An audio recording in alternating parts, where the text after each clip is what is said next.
لا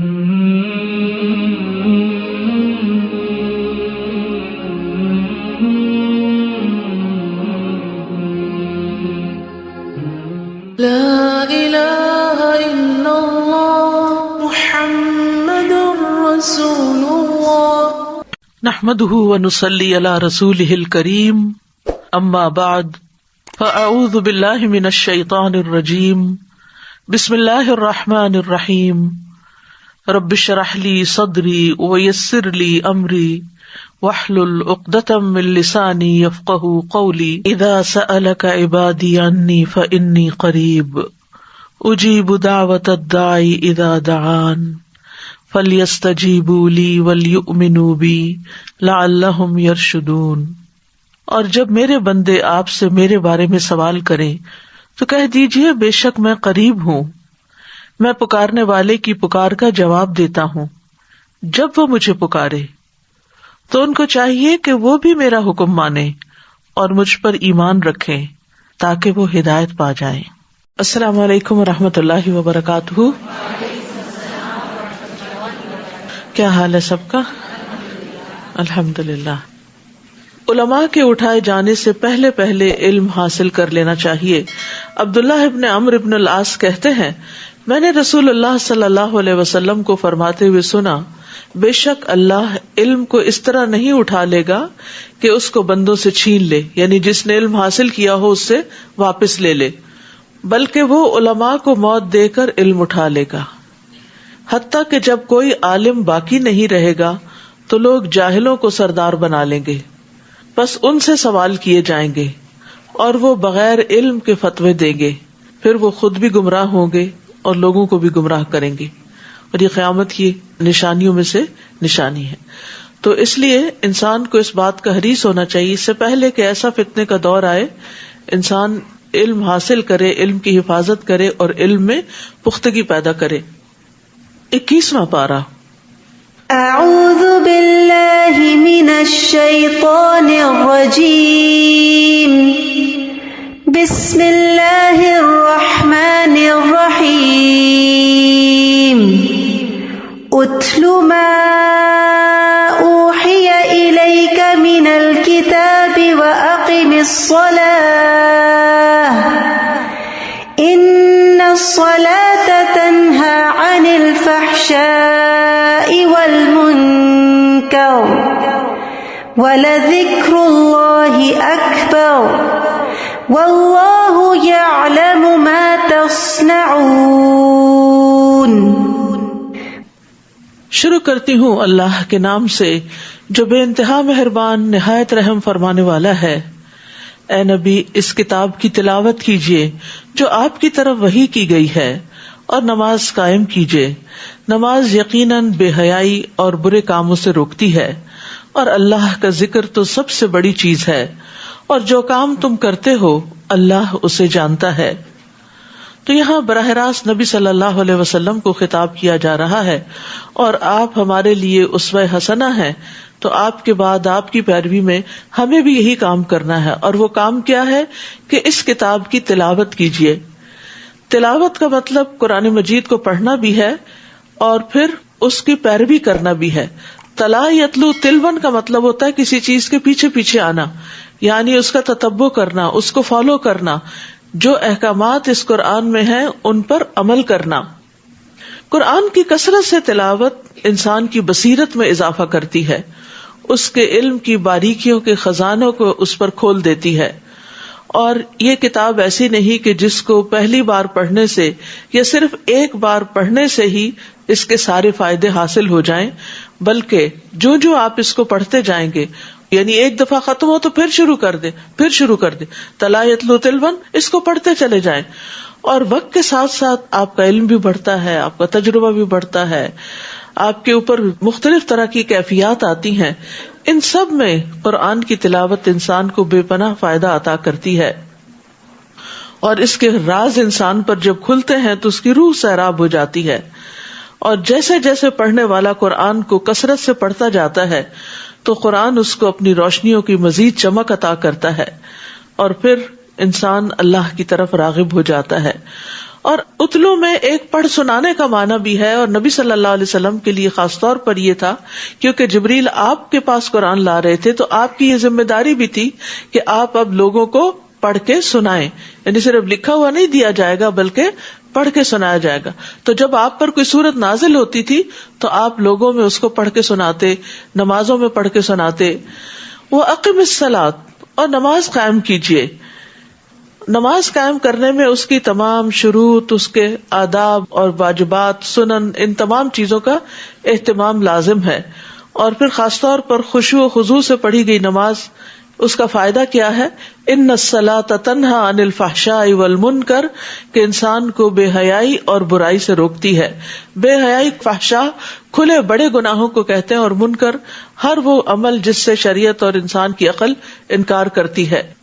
تو نماز کا انسان کی زندگی میں ایک اثر ہونا چاہیے. نماز صرف زبانی، قلبی اور بدنی عبادت ہی نہیں، یعنی یہ ایک ایسی عبادت ہے جو ہمارے دل، زبان اور سارے اعضاء کو شریک کرتی ہے، لیکن اس کا امپیکٹ ہماری پوری لائف پر ہونا چاہیے. اور سب سے زیادہ یہ کہ انسان بے حیائی کے کاموں سے رک جائے، بڑی بڑی برائیوں اور بڑے بڑے گناہوں سے رک جائے. اور یہ صرف اسی وقت ہو سکتا ہے جب انسان نماز کو سوچ سمجھ کے پڑھے، توجہ سے پڑھے، اس بات کا یقین رکھے کہ میں اللہ کے حضور کھڑا ہوں، اور وہ نماز انسان کے اندر اللہ کے ڈر میں مزید اضافہ کرے. تو نماز اگر کوئی شخص صحیح طریقے پر پڑھتا ہے تو یہ ہو نہیں سکتا کہ پھر اس کی برائیاں اس سے نہ چھوٹیں، کیونکہ نماز اس کو اپنا احتساب کرنا بھی سکھاتی ہے. اور آپ نے دیکھا ہوگا کہ نماز کے اندر اپنی کوتاہیاں بھی یاد آتی ہیں، اور بھی بہت سی چیزیں یاد آتی ہیں. جب انسان ساری دنیا سے منقطع ہو جاتا ہے اور اللہ سبحانہ وتعالیٰ کے سامنے کھڑے ہو کر ایک نقطے پر فوکس کرتا ہے، تو ایک پروسیس ہے، یہ ایک عمل ہے جس سے انسان کا تزکیہ ہوتا ہے. اندر کی خرابیاں بھی دور ہوتی ہیں اور باہر کی بھی. شرط یہ ہے کہ انسان اس کو صحیح طریقے سے ادا کرنے والا ہو، صحیح طریقے میں ظاہری آداب بھی اور باطنی آداب بھی. ابو ہریرہ سے مروی ہے، وہ کہتے ہیں کہ ایک آدمی نبی صلی اللہ علیہ وسلم کی خدمت میں حاضر ہوا اور کہنے لگا، فلاں آدمی رات کو نماز پڑھتا ہے اور دن کو چوری کرتا ہے. آپ نے فرمایا، عنقریب اس کی نماز اسے اس کام سے روک دے گی. یعنی بہت دفعہ یہ سوال لوگوں کے اندر پیدا ہوتا ہے کہ کچھ لوگ نماز پڑھتے ہیں لیکن برے کام نہیں چھوڑتے. لیکن اگر ایک شخص نماز کی پابندی اختیار کرتا ہے اور اس کو پورے شعور سے ادا کرتا ہے تو ایک دن آتا ہے کہ نماز غالب آ جاتی ہے اور برائیاں پیچھے چلی جاتی ہیں. اسی طرح نماز جو ہے وہ گناہوں کا بوجھ بھی ہلکا کرتی ہے. رسول اللہ صلی اللہ علیہ وسلم نے فرمایا، جب بندہ نماز کے لیے کھڑا ہوتا ہے اس کے سارے گناہ لا کر اس کے کندھوں پر رکھ دیے جاتے ہیں، اور جب وہ رکوع کرتا ہے تو اس کے گناہ جھڑتے ہیں، اور جب وہ سجدہ کرتا ہے تو اس کے گناہ جھڑتے ہیں. وَلَا تُجَادِلُوا أَهْلَ الْكِتَابِ إِلَّا بِالَّتِي هِيَ أَحْسَنُ، اے مسلمانوں اہل کتاب سے جھگڑا نہ کرو، یعنی یہود و نصارہ سے، مگر ایسے طریقے سے جو بہتر ہو، یعنی احسن طریقے سے بات کرو، ہاسٹائل انداز نہ ہو. اور صرف انہی سے جھگڑا کرو جنہوں نے ان میں سے ظلم کیا، یعنی جو تمہارے ساتھ پھر سختی سے بات کرے تو پھر تم اس کے جواب میں آرگیومنٹ لا سکتے ہو، ورنہ آرام سے، سکون سے، تسلی سے، عمدہ طریقے سے بات کرو. اور ان سے یوں کہو کہ ہم تو اس پر بھی ایمان لاتے ہیں جو ہماری طرف نازل کیا گیا، اور اس پر بھی جو تمہاری طرف نازل کیا گیا، اور ہمارا اور تمہارا الہ ایک ہی ہے، اور ہم اس کے فرما بردار ہیں. تو یہ بہت بڑی حکمت کی بات یہاں سکھا دی گئی کہ اہل کتاب سے جب واسطہ ہو اور دین کے موضوع پر، اسلام کے ٹاپک پر بات ہو تو اس وقت کامن گراؤنڈز پر بات ہو، یعنی کہ ایک ٹرسٹ بلڈ کیا جائے کہ جب ہمارا رب ایک ہے، جب ہمارے دین کا سورس ایک ہے، جب ہم ایمان ان ساری کتابوں پر لاتے ہیں تو پھر ہمیں آپس میں جھگڑنے کی ضرورت نہیں، بلکہ صحیح طور پر محمد صلی اللہ علیہ وسلم کی رسالت کو مان لینے کی ضرورت ہے. اور اے نبی، ہم نے اسی طرح آپ پر یہ کتاب نازل کی ہے، اس پر وہ لوگ ایمان لاتے ہیں جنہیں ہم نے پہلے کتاب دی تھی، اور ان اہل مکہ میں سے بھی کچھ لوگ ایمان لاتے ہیں، اور ہماری آیات سے انکار تو کافر لوگ ہی کیا کرتے ہیں. اور اے نبی صلی اللہ علیہ وسلم، اس سے پہلے آپ نہ تو کوئی کتاب پڑھ سکتے تھے اور نہ اپنے ہاتھ سے لکھ سکتے تھے، کیونکہ آپ امی تھے، لکھنا پڑھنا نہیں جانتے تھے. اگر ایسی بات ہوتی تو باطل پرست شبہے میں پڑ سکتے تھے، لیکن اب انہیں یقین ہونا چاہیے کہ ایک نبی جو 40 سال تک اس نے نہ کبھی پڑھا نہ لکھا، اب وہ اتنی بڑی حکمت کی باتیں کرنے لگا ہے، اتنا عمدہ کلام انہیں سنانے لگا ہے، تو یہ اس کے اپنی طرف سے نہیں ہے، یہ اس نے خود نہیں گھڑا بلکہ اللہ سبحانہ تعالیٰ کی طرف سے ہی آیا ہے. بل هو آیات بینات فی صدور الذین اوتوا العلم وما یجحد بآیاتنا الا الظالمون. بلکہ وہ قرآن تو واضح آیات ہیں جو ان لوگوں کے سینوں میں محفوظ ہیں جنہیں علم دیا گیا. تو صاحب علم کون ہوتا ہے؟ جس کے سینے میں قرآن ہوتا ہے. اس لیے ہم میں سے ہر ایک کو اس بات کی حرص اور کوشش دونوں رکھنی چاہیے کہ ہم قرآن کو یاد بھی کریں، یعنی قرآن کو سینے میں محفوظ کریں. یعنی جتنا ہمیں حفظ ہے اسی کو کافی نہ سمجھے بلکہ اس سے آگے بڑھیں. اور ہماری آیات سے ظالم لوگوں کے سوا کوئی انکار نہیں کرتا. حقیقت یہ ہے کہ حفظ قرآن جو ہے نا، یہ اللہ تعالیٰ کی بہت بڑی نعمت ہے. حسن کہتے ہیں اس امت کو قرآن کا حفظ عطا کیا گیا جبکہ ان سے پہلے لوگ صرف اپنی کتاب کو دیکھ کر ہی پڑھ سکتے تھے. یعنی تورات کے حافظ آپ کو نہیں ملیں گے، انجیل کے حافظ نہیں ملیں گے، یہ حافظ آپ کو قرآن ہی کے ملیں گے. اور یہ اس امت پر بہت بڑا انعام ہے اللہ تعالیٰ کا. جب وہ اس کو پڑھ کر بند کرتے تو جو کچھ اس میں حفظ ہوتا اس کو حفظ نہ کر سکتے تھے سوائے انبیاء کے. یعنی تورات اور انجیل وغیرہ کو صرف انبیاء ہی یاد رکھتے. جیسے زبور جو تھی وہ حضرت داؤد کو حفظ تھی، اور وہ یعنی کہ اپنے کام کاج کے دوران اس کو زبانی ہی پڑھ لیا کرتے تھے. اور حافظ قرآن کی بڑی شان ہے، وہ معزز فرشتوں کے ساتھ ہوگا. نبی صلی اللہ علیہ وسلم نے فرمایا اس شخص کی مثال جو قرآن پڑھتا ہے اور وہ اس کا حافظ بھی ہے، یعنی صرف حفظ کر کے چھوڑ نہیں دیا بلکہ پڑھتا ہے، وہ ان فرشتوں کے ساتھ ہے جو لکھنے والے یعنی کرامن کاتبین معزز اور بزرگی والے ہیں. اور وہ شخص جو قرآن بار بار پڑھتا ہے پھر بھی وہ اس کے لیے دشوار ہے تو اس کے لیے دوہرا اجر ہے. اور قیامت کے دن باعمل حافظ قرآن کے والدین کو بھی بہت بڑا اعزاز دیا جائے گا. رسول اللہ صلی اللہ علیہ وسلم نے فرمایا جس نے قرآن پڑھا اور سیکھا اور اس پر عمل کیا تو اس کے والدین کو قیامت کے دن نور کا ایسا تاج پہنایا جائے گا جس کی روشنی سورج کی روشنی کی طرح ہوگی، اور اس کے والدین کو ایسے 2 ریشمی ہلے پہنائے جائیں گے کہ پوری دنیا بھی ان 2 ہلوں کی قیمت کے برابر نہ ہوگی. وہ کہیں گے یہ ہمیں کیوں پہنایا گیا؟ تو کہا جائے گا تمہارے بچے کے قرآن حاصل کرنے کی وجہ سے. آج آپ دیکھیں آپ کا بچہ اگر دنیا میں کوئی ڈگری حاصل کرتا ہے تو اس کو زیادہ سے زیادہ کیسا ڈریس پہنا دیا جاتا ہے ڈگری لیتے وقت، یا میکسیمم یہ ہوتا ہے کہ اس کے پیرنٹس کو انوائٹ کر لیا جاتا ہے گریجویشن سیریمنی میں، اور ماں باپ اس پر بڑا فخر کرتے ہیں اور بعض اوقات دور دور کا سفر بھی کرتے ہیں کہ ہمارا بچہ جو ہے اس کو ایک آنر دیا جانے والا ہے. لیکن آپ سوچئے کہ وہ دن کیسا دن ہوگا، وہ گریجویشن کیسی ہوگی، وہ شان و شوکت کیسی ہوگی کہ جب ایک حافظ قرآن کو بھی بہت کچھ دیا جائے گا، اور صرف اس کو نہیں بلکہ اس کے والدین کو بھی اتنا زیادہ عزت و اکرام بخشا جائے گا. تو اس لیے ہمیں صرف اپنے بچوں کی دنیاوی تعلیم ہی کے لیے وقت اور مال اور کوشش نہیں صرف کرنی چاہیے بلکہ ان کے دین اور آخرت کے لیے بھی فکر کرنی چاہیے. حفظ قرآن کا عمل جو ہے یہ بڑا صبر آزما ہوتا ہے اور اس میں بہت پریشرز ہوتے ہیں. ایک تو خود قرآن یاد کرنے کا ہوتا ہے، دوسرا لوگوں کا بڑا پریشر ہوتا ہے. تم کب تک اس کو آؤٹ آف اسکول رکھو گی، کب یہ اسکول کی یا کب دنیا کی تعلیم حاصل کرے گا، کب یہ آگے بڑھے گا، یہ پیچھے رہ رہا ہے، یہ دوسرے بچوں سے بہائنڈ جا رہا ہے وغیرہ وغیرہ. اپنے دوست رشتے دار ملنے جلنے والے، حتیٰ کہ بچہ بھی بعض اوقات احساس کمتری کا شکار ہو جاتا ہے کہ شاید میں پیچھے رہ رہا ہوں.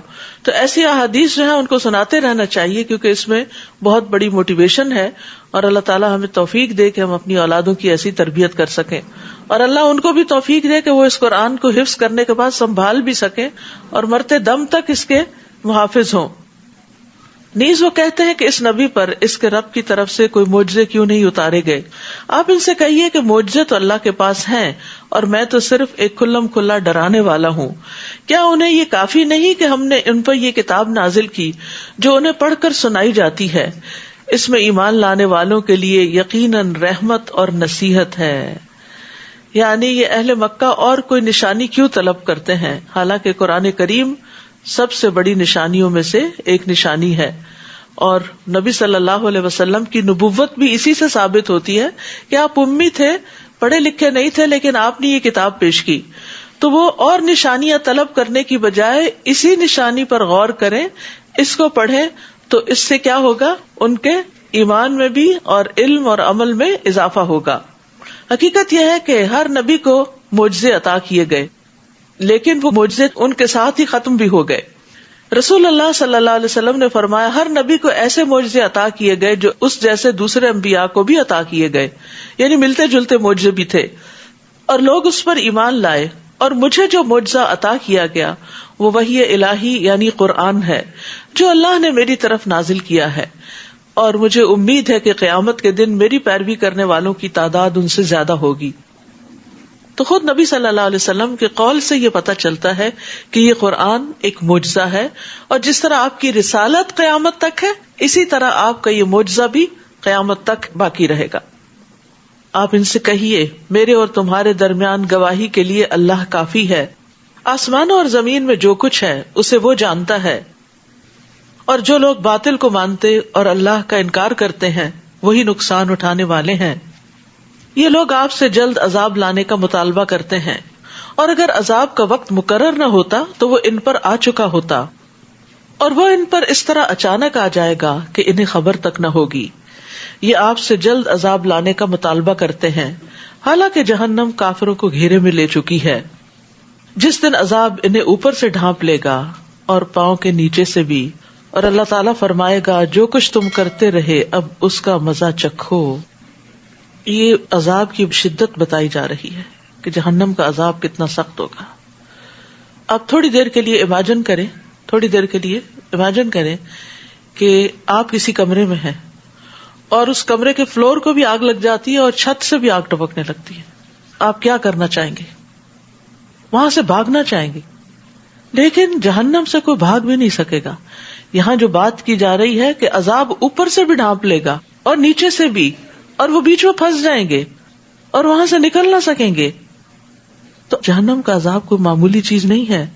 اس لیے انسان کو ہر وہ کام چھوڑ دینا چاہیے کہ جس پر اللہ سبحانہ وتعالیٰ نے عذاب کی وعید سنائی ہے. یا عبادی الذین آمنوا ان ارضی واسعۃ فایای فاعبدون.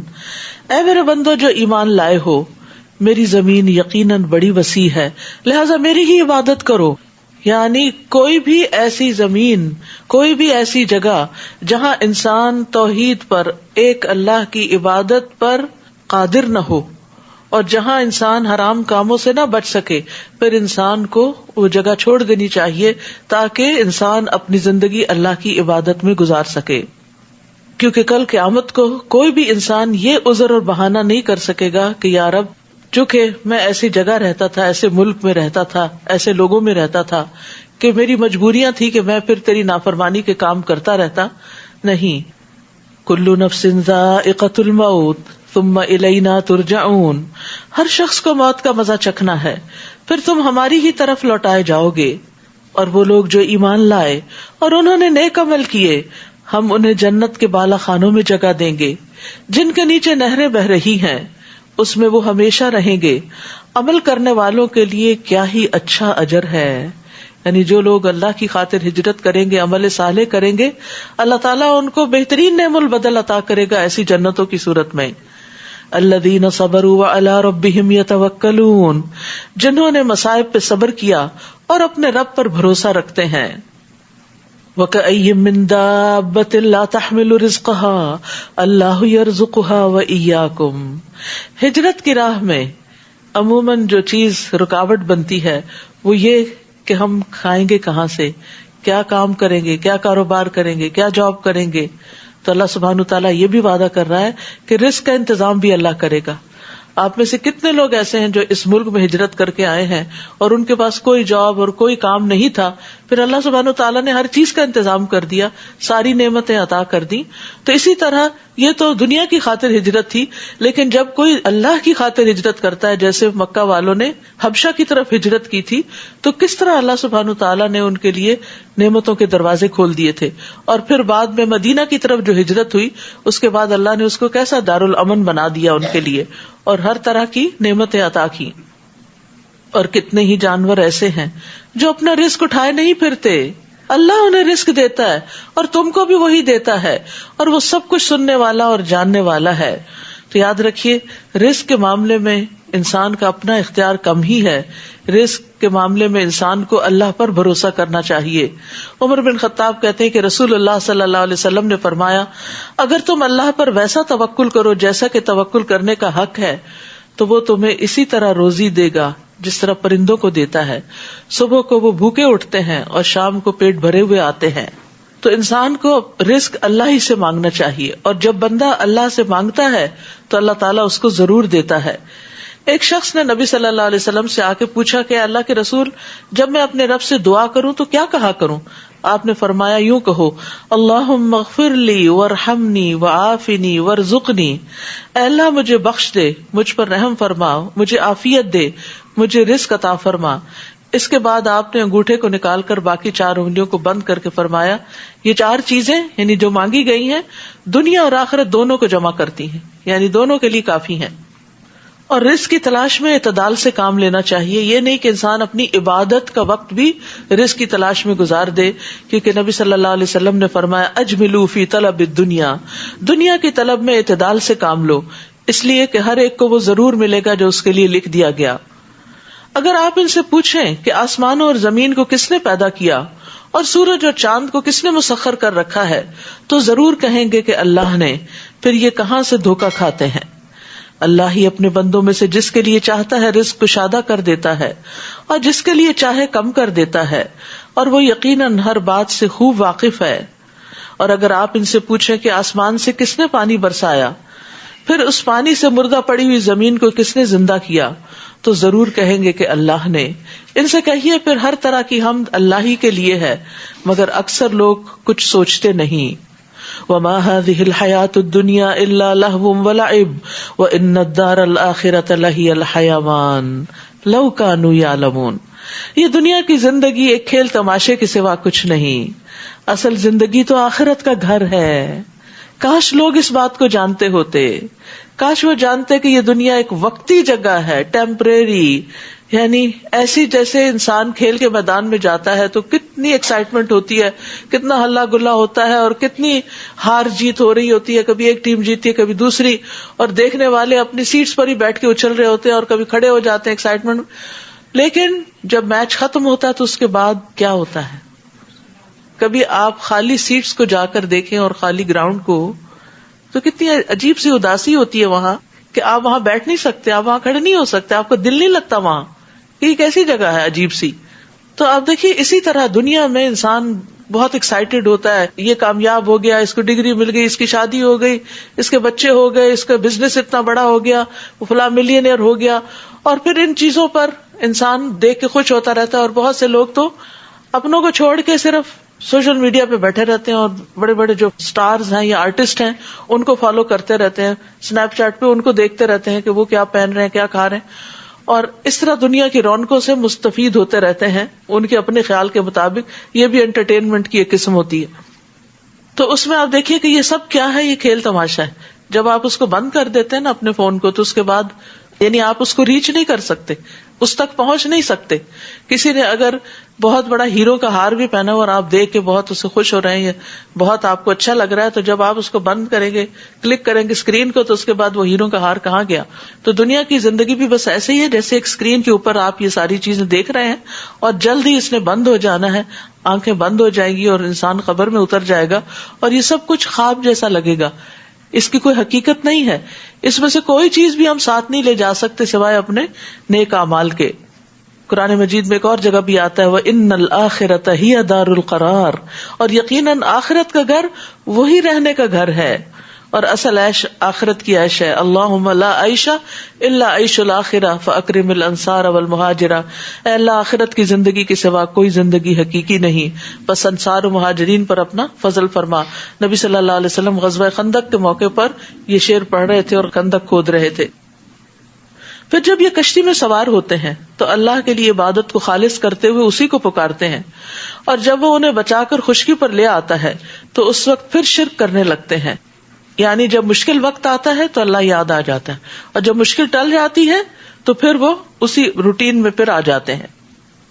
تاکہ ہم نے جو کچھ انہیں دے رکھا ہے اس کی ناشکری کریں اور مزے اڑاتے رہیں، اور جلد ہی انہیں معلوم ہو جائے گا، یعنی ان سب چیزوں کا انجام، یعنی ابھی تو اللہ نے ان کو مہلت دی ہوئی ہے، اس لیے مشکل سے نکل کر یہ اللہ کو بھول جاتے ہیں، تو یہ سمجھتے ہیں کہ ہمیں کوئی پکڑنے والا نہیں، لیکن ایک دن پکڑ تو ہونی ہے۔ کیا وہ یہ نہیں دیکھتے کہ ہم نے حرم کو پرامن بنا دیا جبکہ ان کے ارد گرد کے لوگ اچک لیے جاتے ہیں؟ کیا پھر بھی یہ لوگ باطل کو مانتے ہیں اور اللہ کی نعمتوں کی ناشکری کرتے ہیں؟ اور اس شخص سے بڑھ کر ظالم کون ہوگا جو خود جھوٹ گھڑ کر اللہ کے ذمے لگا دے یا اس کے پاس حق آئے تو اسے جھٹلا دے؟ کیا ایسے کافروں کے لیے دوزخ کا ٹھکانہ کافی نہیں؟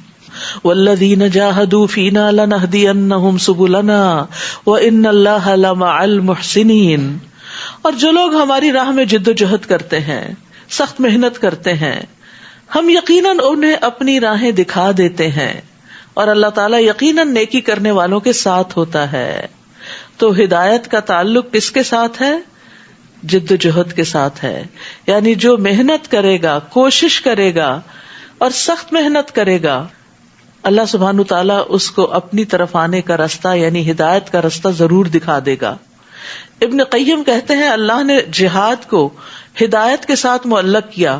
لوگوں میں سے جو زیادہ جہاد کرنے والا، زیادہ محنت کرنے والا ہے، وہ کامل ہدایت والا ہے، اور سب سے زیادہ فرض جہاد نفس کے ساتھ جہاد ہے، یعنی سب سے زیادہ انسان کو اسٹرگل اپنے آپ کے ساتھ کرنی پڑتی ہے، خواہش کے ساتھ جہاد کرنا، شیطان کے ساتھ جہاد کرنا اور دنیا کے ساتھ کرنا۔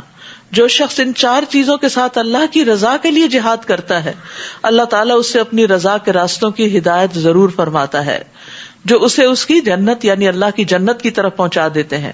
جو شخص جہاد کو چھوڑ دیتا ہے وہ ہدایت سے اس قدر محروم رہ جاتا ہے جس قدر وہ جہاد کو معطل کرتا ہے۔ تو یاد رکھیے، آج کل آپ خوب محنت کر رہے ہیں، بھاگ دوڑ کر کے، سفر کر کے یہاں پہنچتے ہیں، تو یہ سب کچھ کیا ہے؟ یہ جہاد ہے، یہ محنت ہے۔ اور یہاں آنے کے لیے جو گھر کے کاموں میں دوڑ لگاتے ہیں آپ اور باقی ذمہ داریوں کو پورا کرتے ہیں یا ان کو ایک طرف کرتے ہیں، تو اس میں آپ کی نیند بھی قربان ہوتی ہے، آپ کی بہت سی خواہشات کہ آپ کھانا چاہتے ہیں، آپ آرام کرنا چاہتے ہیں، وہ سب چھوڑ کے آپ محنت کر کے قرآن سمجھنے کے لیے آتے ہیں۔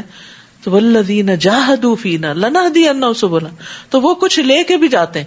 اگر آپ امیجن کریں کہ آپ جب یہاں اندر آئے ہیں اور آپ سوچیں آج 21ویں پارے میں کیا ہے، شاید آپ بالکل بلیک آؤٹ ہوں کہ آپ کو کچھ پتا نہ ہو، ایک آیت کا بھی نہ پتا ہو کہ کیا 21ویں پارے میں۔ اگر میں آپ سے پوچھوں 22ویں پارے میں کیا ہے، تو آپ کو کچھ یاد نہیں ہوگا کہ کیا ہے 22ویں پارے میں۔ لیکن جب ہم یہاں آتے ہیں، بیٹھتے ہیں، سنتے ہیں، سمجھتے ہیں، غور و فکر کرتے ہیں، اور جب واپس جاتے ہیں تو پھر یہی خیالات ہمارے ساتھ رہتے ہیں، اور کہیں نہ کہیں کسی نہ کسی بات پر ضرور عمل ہوتا ہے اللہ کے فضل سے۔ تو یہ انسان کا مجاہدہ ہے اپنے ساتھ اور اللہ کے راستے میں کہ مجھے اللہ کے راستے کی ہدایت مل جائے۔ تو جو شخص یہ محنت کرے گا وہ ہدایت پائے گا۔ لیکن جو لوگ اس چیز کے لیے وقت نہیں نکالتے، حالانکہ وہ نکال سکتے ہیں، اگر آپ نے قربانیاں کی ہیں تو وہ بھی کر سکتے ہیں، اور اگر وہ نہیں کرتے تو پھر یہ لطف اور یہ ایمان کی حلاوت اور یہ ہدایت اور روشنی اور رستے کی رہنمائی اور نیک اعمال کا علم یہ ان کو حاصل نہیں ہوتا۔ پھر بعض اوقات وہ صرف اپنی کنفیوژنز میں رہتے ہیں، ریگریٹس میں رہتے ہیں، پشیمانیوں میں رہتے ہیں، کیونکہ قرآن دلوں کے لیے شفا بھی ہے۔ تو جب تک یہ محنت انسان کرے نا، اس وقت تک یہ سب دولت حاصل نہیں ہو سکتی۔ تو یہ اللہ کا وعدہ ہے، جو محنت کرے گا میں اس کو ضرور عطا بھی کروں گا۔ جہاں تک نفس سے مجاہدے کا تعلق ہے تو یہ سب سے بڑا جہاد ہے۔ ابو سلیمان دارانی کہتے ہیں اس آیت میں جہاد سے مراد کافروں کے ساتھ جنگ کرنا نہیں بلکہ دین کی حمایت اور مدد کرنا، باطل پرستوں کا رد کرنا، ظالموں کو روکنا، نیکی کا حکم دینا، برائی سے روکنا ہے۔ اور اس جہاد میں نفسوں کا اللہ کی اطاعت میں کوشش کرنا بھی شامل ہے، اور یہی جہاد اکبر ہے، یعنی نفس کو اللہ کی اطاعت کے لیے راغب کرنا، یہ کیا ہے؟ جہاد اکبر ہے۔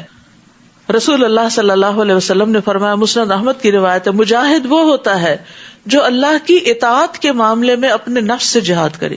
نفس جو ہے نا وہ برائی پہ اکساتا ہے، ان النفس لامارۃ بالسوء، لیکن انسان جب نفس کی نہیں مانتا، اپنی نیند قربان کرتا ہے، بھوک قربان کرتا ہے اور روزہ رکھ لیتا ہے اور قیام اللیل کرتا ہے، تو یہ دراصل اپنے ساتھ کیا کر رہا ہوتا ہے؟ جہاد کر رہا ہوتا ہے۔ تو مجاہد وہ ہوتا ہے جو اللہ کی اطاعت کے معاملے میں اپنے نفس سے جہاد کرے. اسی طرح انسان صرف جان سے نہیں، نفس سے نہیں، بلکہ مال سے بھی جہاد کرتا ہے. ایک شخص نبی صلی اللہ علیہ وسلم کے پاس آیا اور اس نے پوچھا لوگوں میں سے افضل کون ہے؟ تو آپ نے فرمایا جو شخص اپنے مال اور اپنے نفس کے ساتھ اللہ کے راستے میں جہاد کرے. رسول اللہ صلی اللہ علیہ وسلم نے یہ خوشخبری بھی دی اللہ تبارک و تعالیٰ کی راہ میں جہاد کرو، کیونکہ اللہ کے راستے میں جہاد کرنا جنت کے دروازوں میں سے ایک دروازہ ہے جس کے ذریعے اللہ انسان کو غم اور پریشانی سے نجات عطا فرماتا ہے. یعنی جب آپ اس کام میں لگتے ہیں، اللہ کے راستے میں دوڑنے لگتے ہیں، تو اس کے نتیجے میں آپ کو غموں اور پریشانیوں سے بھی نجات ملتی ہے. سورۃ الروم. بسم اللہ الرحمن الرحیم. الف لام میم. غلبت الروم فی ادنى الارض وهم من بعد غلبهم سيغلبون في بضع سنين لله الامر من قبل ومن بعد ويومئذ يفرح المؤمنون. بسم اللہ الرحمن الرحیم. الف لام میم. الف لام میم. غلبت الروم. رومی قریب کی سرزمین میں مغلوب ہو گئے، تاہم وہ مغلوب ہونے کے بعد پھر غالب آ جائیں گے. فی بضع سنین. چند ہی سال بعد. اس شکست سے پہلے بھی اللہ ہی کا حکم چلتا تھا اور بعد میں بھی اسی کا چلے گا، اور جب رومیوں کو فتح ہوگی اس دن مسلمان خوشیاں منائیں گے. نبی صلی اللہ علیہ وسلم کے زمانے میں ایران اور روم دنیا کی سب سے بڑی سلطنتیں تھیں. ان دونوں کے درمیان اکثر جنگیں ہوتی رہتی تھیں، جیسے عام طور پر سپر پاورز کے بیچ میں ٹسل چلتی رہتی ہے. ایرانی مشرک تھے، آگ کی پوجا کرتے تھے. رومی اہل کتاب تھے اور اپنے آپ کو تورات اور انجیل کی طرف منسوب کرتے. اہل فارس کی نسبت رومی مسلمانوں کے زیادہ قریب تھے کیونکہ وہ اہل کتاب تھے. اس لیے مسلمان یہ چاہتے تھے کہ رومی ایرانیوں پر فتح حاصل کریں. چونکہ مشرکین مکہ اور اہل فارس شرک میں مشترک تھے، اس لیے مشرکین مکہ رومیوں پر اہل فارس کی فتح چاہتے تھے. تو ایرانیوں یا اہل فارس کو رومیوں کے خلاف جنگوں میں کامیابیاں حاصل ہوئیں، لیکن مکمل فتح حاصل نہ ہوئی، بلکہ ایران سے ملحق بعض رومی علاقے ایرانیوں کے قبضے میں آ گئے. اس پر مشرکین نے بہت خوشیاں منائیں، لیکن مسلمان اس فتح پر بہت رنجیدہ ہوئے. تو اللہ تعالیٰ نے مسلمانوں کو آگاہ کیا، بلکہ ان کے ساتھ وعدہ کیا کہ عنقریب رومی اہل فارس پر فتح حاصل کر لیں گے، لیکن چند سالوں میں. اور وہ چند سالوں کی مدت 8-9 سال کی مدت تھی. اور پھر کہا جاتا ہے کہ یہ فتح اس دن ہوئی جس دن مسلمان جنگ بدر میں کامیاب ہوئے تھے، اور یہ ایک پیشن گوئی تھی. وَيَوْمَئِذٍ. اور جس دن رومی غالب آئیں گے اس دن مسلمان خوشیاں منائیں گے. دوہری خوشیاں، ایک تو رومیوں کے غالب آنے کی اور دوسرے مسلمانوں کی فتح کی. انہیں بھی اللہ کی مدد حاصل ہوگی. اللہ جسے چاہتا ہے نصرت بخشتا ہے، وہ سب پر غالب اور رحم کرنے والا ہے. یہ اللہ کا وعدہ ہے اور اللہ اپنے وعدے کی خلاف ورزی نہیں کرتا، مگر اکثر لوگ یہ بات جانتے نہیں. اسی لیے جب ہم شک میں پڑے رہتے ہیں نا، جب ہمیں پتہ چلتا ہے اس کام پہ جنت ملے گی، پھر ہم کہتے پتہ نہیں ملے گی بھی یا نہیں ملے گی، تو کریں یا نہ کریں، پھر ریلکٹنٹ ہو کے کرتے ہیں. لیکن اگر ہم یہ کہ نہیں اللہ کا وعدہ ہے، اللہ نے وعدہ کر رکھا ہے، وہ ضرور اس کا اجر عطا کرے گا، تو پھر انسان زیادہ کنوکشن کے ساتھ نیک عمل کرتا ہے. یعلمون ظاہرا من الحیات الدنیا وہم عن الآخرۃ ہم غافلون. وہ صرف دنیا کی زندگی کا ظاہری پہلو جانتے ہیں، صرف دنیا کی کامیابیوں کو جانتے ہیں، اور آخرت سے وہ بالکل غافل ہیں. حسن بصری کہتے ہیں ان میں سے کوئی شخص ایک درہم کو اپنے ناخن سے ٹھوکر مار کے اس کا وزن تو معلوم کر لیتا ہے کہ یہ کتنے گرام کا ہے، اور اس میں غلطی نہیں کھاتا، مگر اس کو اچھی طرح نماز نہیں پڑھنی آتی. یہ ہے اس آیت کا مطلب کہ یعلمون ظاہرا من الحیات الدنیا، دنیا کی زندگی میں بڑے ماہر ہیں، لیکن دین کے معاملے میں بالکل کورے نکمے. اور بہت سے لوگ دنیا میں بہت آگے چلے جاتے ہیں، ایکسٹرا آرڈنری کامیابیاں حاصل کرتے ہیں، لیکن قرآن پڑھنا ہی نہیں جانتے. اسی طرح انہیں نہیں پتا کہ انہیں اس مال پر جو انہوں نے کما رکھا ہے زکوٰۃ بھی دینی ہے. تو جو لوگ معیشت کے اسباب جانے لیکن آخرت کو نہ جانے، جو لوگ اپنی کھیتی باڑی کرنا جانے لیکن دین کا کوئی علم ان کے پاس نہ ہو، جو لوگ کنسٹرکشن کا کام تو جانے لیکن آخرت کے لیے کیا تعمیر کرنا، جنت کن کاموں سے تعمیر ہوتی ہے وہ نہ جانے، تو ایسے ہی لوگ اس آیت کا مصداق ہیں. اس لیے انسان کو صرف دنیا میں ہی آگے نہیں جانا چاہیے بلکہ دین کے معاملے میں ساتھ ساتھ محنت کرنی چاہیے. اور جس طرح روزانہ انسان اپنی دنیا کے لیے کام کرتا ہے، اسی طرح روزانہ دین کا علم بھی حاصل کرتے چلے جانا چاہیے. عبداللہ بن مسعود کہتے ہیں کہ رسول اللہ صلی اللہ علیہ وسلم نے فرمایا، جو چیز بھی تمہیں جنت کے قریب کر سکتی ہے میں نے تمہیں اس کا حکم دے دیا ہے، اور جو چیز تمہیں جہنم کے قریب کر سکتی تھی میں نے تمہیں اس سے منع کر دیا. یعنی ساری چیزوں کا علم موجود ہے. اب اگر کوئی شخص اس سے فائدہ نہ اٹھائے تو وہ اس کا اپنا نقصان ہے. اولم یتفکروا فی انفسہم، کیا انہوں نے کبھی اپنے آپ میں غور و فکر نہیں کیا؟ اللہ نے آسمانوں اور زمین اور جو کچھ ان کے درمیان ہے ان سب کو کسی حقیقی مصلحت اور ایک مقرر وقت تک کے لیے پیدا کیا ہے، مگر لوگوں میں سے اکثر اپنے رب کی ملاقات کے منکر ہیں. کیا ان لوگوں نے زمین میں چل پھر کر یہ نہیں دیکھا کہ ان لوگوں کا انجام کیا ہوا جو ان سے پہلے گزر چکے ہیں؟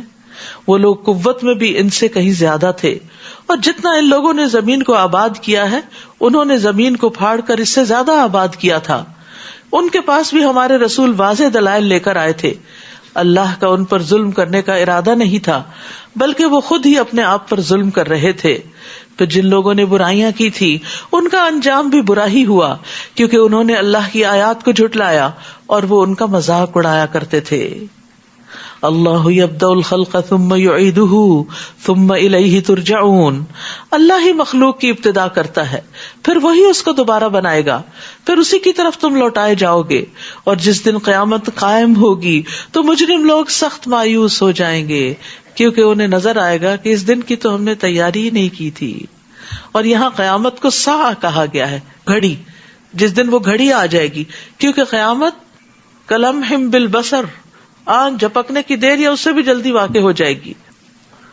اور جس دن قیامت قائم ہوگی لوگ الگ الگ گروہوں میں بٹ جائیں گے، الگ الگ گروہ بن جائیں گے. فَأَمَّا الَّذِينَ آمَنُوا وَعَمِلُوا الصَّالِحَاتِ فَهُمْ فِي رَوْضَةٍ يُحْبَرُونَ، یعنی جو لوگ ایمان لائے اور نیک عمل کیے تو وہ جنت کے باغیچوں میں خوش و خرم ہوں گے. وَأَمَّا الَّذِينَ كَفَرُوا وَكَذَّبُوا بِآيَاتِنَا وَلِقَاءِ الْآخِرَةِ فَأُولَئِكَ فِي الْعَذَابِ مُحْضَرُونَ، اور جنہوں نے کفر کیا اور ہماری آیات اور آخرت کی ملاقات کو جھٹلایا تو ایسے لوگوں کو عذاب میں رکھا جائے گا. فَسُبْحَانَ اللَّهِ حِينَ تُمْسُونَ وَحِينَ تُصْبِحُونَ، پس تم اللہ کی تسبیح کرو شام کے وقت بھی اور صبح کے وقت بھی، کیونکہ وہ سارے گناہوں کو مٹانے کا ذریعہ بن جاتی ہے، سورج غروب ہونے سے پہلے اور سورج طلوع ہونے سے پہلے. آسمانوں اور زمین میں اسی کے لیے حمد ہے، اور تسبیح کرو اس کی تیسرے پہر اور جبکہ تم پر ظہر کا وقت آتا ہے. وہی زندہ کو مردہ سے اور مردہ کو زندہ سے نکالتا ہے اور زمین کو اس کے مردہ ہونے کے بعد زندہ کرتا ہے. اسی طرح تم بھی مرنے کے بعد زمین سے نکالے جاؤ گے. یعنی اتنی خوبصورت یہ دلیل لگتی ہے مجھے کہ تم اپنے سامنے تخلیق کے عمل کو دیکھتے ہو کہ کس طرح مختلف چیزیں پیدا ہوتی ہیں اور ان کی پیدائش میں تمہارا کوئی ہاتھ نہیں ہوتا، وہ ایک قدرتی عمل کے نتیجے میں سامنے آ رہی ہوتی ہیں. تو اس کے پیچھے تو کوئی ہے نا، خود بخود تو نہیں ہو رہا. تو جو آج ان چیزوں کو بنا رہا ہے وہ کل بھی ان کو بنائے گا. اس سے دلیل ملتی ہے قیامت کے آنے کی، یوم الدین کے قائم ہونے کی. اور اس لیے یقین رکھنا چاہیے. انسان کے دل میں کبھی شک آ ہی جاتا ہے تو شک نہیں کرنا چاہیے. اگر کبھی شک آئے تو ایسے ہی دلائل پر غور کرے، اور یہ غور ہو نہیں سکتا جب تک آپ قرآن کا مطالعہ ساتھ ساتھ نہ کریں، کیونکہ آپ کو یہ دلیل بھی بھول جائے گی کچھ دنوں میں، کہ یہ بھی یاد رکھنی ہے شک کے موقع پر. تو جب دوبارہ پڑھیں گے تو پھر یاد آ جائے گا کہ ہاں واقعی جس رب نے اب آسمانوں کو پیدا کیا جبکہ یہ پہلے کچھ نہ تھے. زمین تو ہم جب سے پیدا ہوئے دیکھ رہے ہیں، لیکن بہت سی چیزیں تو زمین سے ہمارے سامنے اگتی ہوئی نظر آتی ہیں. انڈے سے چوزے نکلتے ہوئے ہمارے سامنے نظر آتے ہیں کہ یہ انڈے کے اندر یہ سب کچھ کہاں سے آ گیا. ہم نے تو یہ گوشت ووشت نہیں ڈالا تھا اندر جو چکن کے صورت میں نکلا ہے. تو یہ چیزیں انسان کو اس بات کا یقین دلاتی ہیں، اور انہی دلائل سے انسان کو سمجھایا گیا ہے کہ قیامت ضرور آئے گی. اور اس کی نشانیوں میں سے ایک یہ ہے کہ اس نے تمہیں مٹی سے پیدا کیا، پھر اب تم ایک انسان ہو جو ہر جگہ پھیل رہے ہو. آدم کی تخلیق مٹی سے ہوئی تھی. اور ایک نشانی یہ ہے کہ اس نے تمہاری ہی جنس سے تمہارے لیے بیویاں پیدا کی. حضرت حوا حضرت آدم کی پسلی سے پیدا کی گئی تھی، اور اس کے بعد عورتیں بھی یعنی آدم ہی کی اولاد ہیں. اور پھر کیوں پیدا کی؟ تاکہ تم ان کے پاس سکون حاصل کرو. اور ازواج کا لفظ جیسے کہ پہلے بھی میں نے عرض کیا کہ میاں بیوی دونوں کے لیے آتا ہے، تو دونوں کا اکٹھا ہونا اس کا پرائمری مقصد کیا ہے کہ ایک دوسرے سے انس حاصل کرو، ایک دوسرے سے سکون پاؤ. اور اس نے تمہارے درمیان محبت اور رحمت پیدا کر دی. یہ بھی بہت حیران کن چیز ہے کہ دو بالکل اجنبی لوگ ہوتے ہیں، جو ہی نکاح کے رشتے میں بنتے ہیں دونوں کے درمیان ایک محبت پیدا ہو جاتی ہے جو کسی اور کے ساتھ نہیں ہوتی، اور انسان ایک دوسرے کی اس طرح کیئر کرنے لگتا ہے جو شاید کسی اور کی ہو. غور و فکر کرنے والوں کے لیے اس میں کئی نشانیاں ہیں. یعنی اللہ تعالیٰ نے جو تخلیق کیا انسان کو تو صرف ہڈیاں اور گوشت کا ڈھانچہ بنا کے اس کے اندر خون نہیں دوڑا دیا یا اس کے کچھ مسلس نہیں بنا دیے، بلکہ اس کے اندر دل رکھا اور دل میں جذبات رکھے، اور ان جذبات کی تسکین کے لیے بھی سامان پیدا کیے. اس کے اندر جنسی خواہش رکھی اور اس خواہش کی تکمیل کے لیے پھر انتظام بھی کیا، بندوبست بھی کیا. تو یہاں پر میاں بیوی کی باہم محبت اللہ کی نشانیوں میں سے ایک نشانی قرار دی گئی ہے کہ اللہ تعالیٰ نے ان کے درمیان صرف محبت نہیں رحمت کو بھی ڈالا. اور آپ دیکھیے کہ یہ جو رحمت ہوتی ہے اسی کی وجہ سے انسان ایک دوسرے کی کیئر کرتا ہے. اور بہترین بیوی کون ہوتی ہے؟ جو شوہر کی کیئر کرے. اور بہترین شوہر کون ہے؟ جو بیوی کی کیئر کرے. ابن عباس رضی اللہ عنہ سے مروی ہے کہ نبی صلی اللہ علیہ وسلم نے فرمایا، تم میں سے بہتر شخص وہ ہے جو اپنی بیویوں کے لیے اچھا ہے. حسن بصری سے مرسلن روایت ہے کہ اللہ تعالیٰ کے نزدیک پسندیدہ بندے وہ ہیں جو اپنے اہل و عیال کو، اپنے گھر والوں کو سب سے زیادہ نفع دینے والے. اسی طرح نبی صلی اللہ علیہ وسلم نے حضرت عمرو بن العاص کے سوال پر کہ آپ کو سب سے زیادہ کس سے محبت ہے، علل اعلان بتا دیا تھا کہ حضرت عائشہ سے. تو اس سے پتہ چلتا ہے کہ اگر بیوی کے لیے دل میں محبت ہے تو اس کا ذکر کرنا یا اظہار کرنے میں بھی کوئی حرج نہیں، اور ہونی چاہیے. حضرت عائشہ کہتی ہیں، میں حیض کی حالت میں پانی پیتی تھی اور برتن نبی صلی اللہ علیہ وسلم کو دے دیتی، آپ اسی جگہ سے منہ رکھ کر پانی پیتے جہاں سے میں نے پیا ہوتا. میں ہڈی سے گوشت کھا کر وہ ہڈی نبی صلی اللہ علیہ وسلم کو دے دیتی تو آپ اسی جگہ سے کھاتے تھے جہاں سے میں نے کھایا ہوتا، حالانکہ میں حیض کی حالت میں ہوتی تھی. یعنی حیض کی حالت میں عورت کوئی اچھوت نہیں ہو جاتی. اسی طرح جو عورت شوہر سے محبت کرتی ہے اس کی بھی فضیلت ہے. نبی صلی اللہ علیہ وسلم نے فرمایا، کیا میں تمہیں ان عورتوں کی خبر نہ دوں جو جنت میں ہوگی؟ ہم نے عرض کیا، ضرور ہے اللہ کے رسول. آپ نے فرمایا، محبت کرنے والی، زیادہ بچے جننے والی، جب اسے غصہ آئے یا اس کے ساتھ برا کیا جائے یا اس کا شوہر اس پہ غصہ اور ناراض ہو تو کہتی ہے، میرا ہاتھ آپ کے ہاتھ میں ہے اور میں اپنی آنکھوں میں نیند کا سرما نہیں لگاؤں گی جب تک آپ راضی اور خوش نہ ہو جائے. یعنی شوہر کی دلداری کرنے والی، اس کو منانے والی. کیونکہ مردوں کے لیے بہرحال باہر کی دنیا میں بہت سے اسٹریس ہوتے ہیں، بہت سے پریشرز ہوتے ہیں کہ جس کے لیے انہیں گھر آ کر سکون چاہیے ہوتا ہے. لیکن اگر بیوی بد اخلاق ہو تو پھر وہ سکون غارت ہو جاتا ہے اور گھر جہنم کا نمونہ بن جاتا ہے. تو ایسے میں ایک عورت کو انڈرسٹینڈ کرنا چاہیے اور شوہر کی ضروریات کو سمجھنا چاہیے، اور یہی چیز پھر باہم محبت کو مزید بڑھاتی ہے. دوسری طرف نبی صلی اللہ علیہ وسلم نے مومن مرد کو بھی تلقین کی کہ کوئی مومن مرد کسی مومن عورت سے بغض نہ رکھے. یعنی اپنی بیوی سے نفرت نہ کرو. اگر اس کی کوئی ایک عادت تمہیں پسند نہیں تو دوسری عادت پسند آ جائے گی. تو جو اچھی عادتیں ہیں ان پر نظر رکھو، اس کے ذریعے تم اپنے دل کو خوش رکھو. اور ایک نشانی یہ ہے کہ اس نے آسمانوں اور زمین کو پیدا کیا اور تمہاری زبانیں اور رنگ مختلف بنا دیے. اہل علم کے لیے اس میں بھی کئی نشانیاں ہیں. زبان بھی انسان کی پہچان ہوتی ہے اور رنگ بھی انسان کی پہچان ہوتا ہے کہ کون سا انسان کہاں سے تعلق رکھتا ہے، اور یہ ویرائٹی اسی وجہ سے رکھی گئی. نیز تمہارا رات اور دن کو سونا اور اس کا فضل تلاش کرنا بھی اس کی نشانیوں میں سے ہے. جو لوگ غور سے سنتے ہیں ان کے لیے اس میں بھی بہت سی نشانیاں ہیں. اور ایک نشانی یہ ہے کہ وہ تمہیں بجلی دکھاتا ہے جس سے تم ڈرتے بھی ہو اور امید بھی رکھتے ہو، اور آسمان سے پانی برساتا ہے.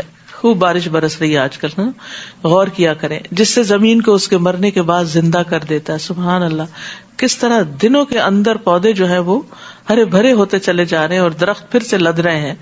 سمجھنے سوچنے والوں کے لیے اس میں بھی بہت سی نشانیاں ہیں، اور اس کی نشانیوں میں سے ایک یہ ہے کہ زمین اور آسمان اسی کے حکم سے بلا ستون قائم ہے.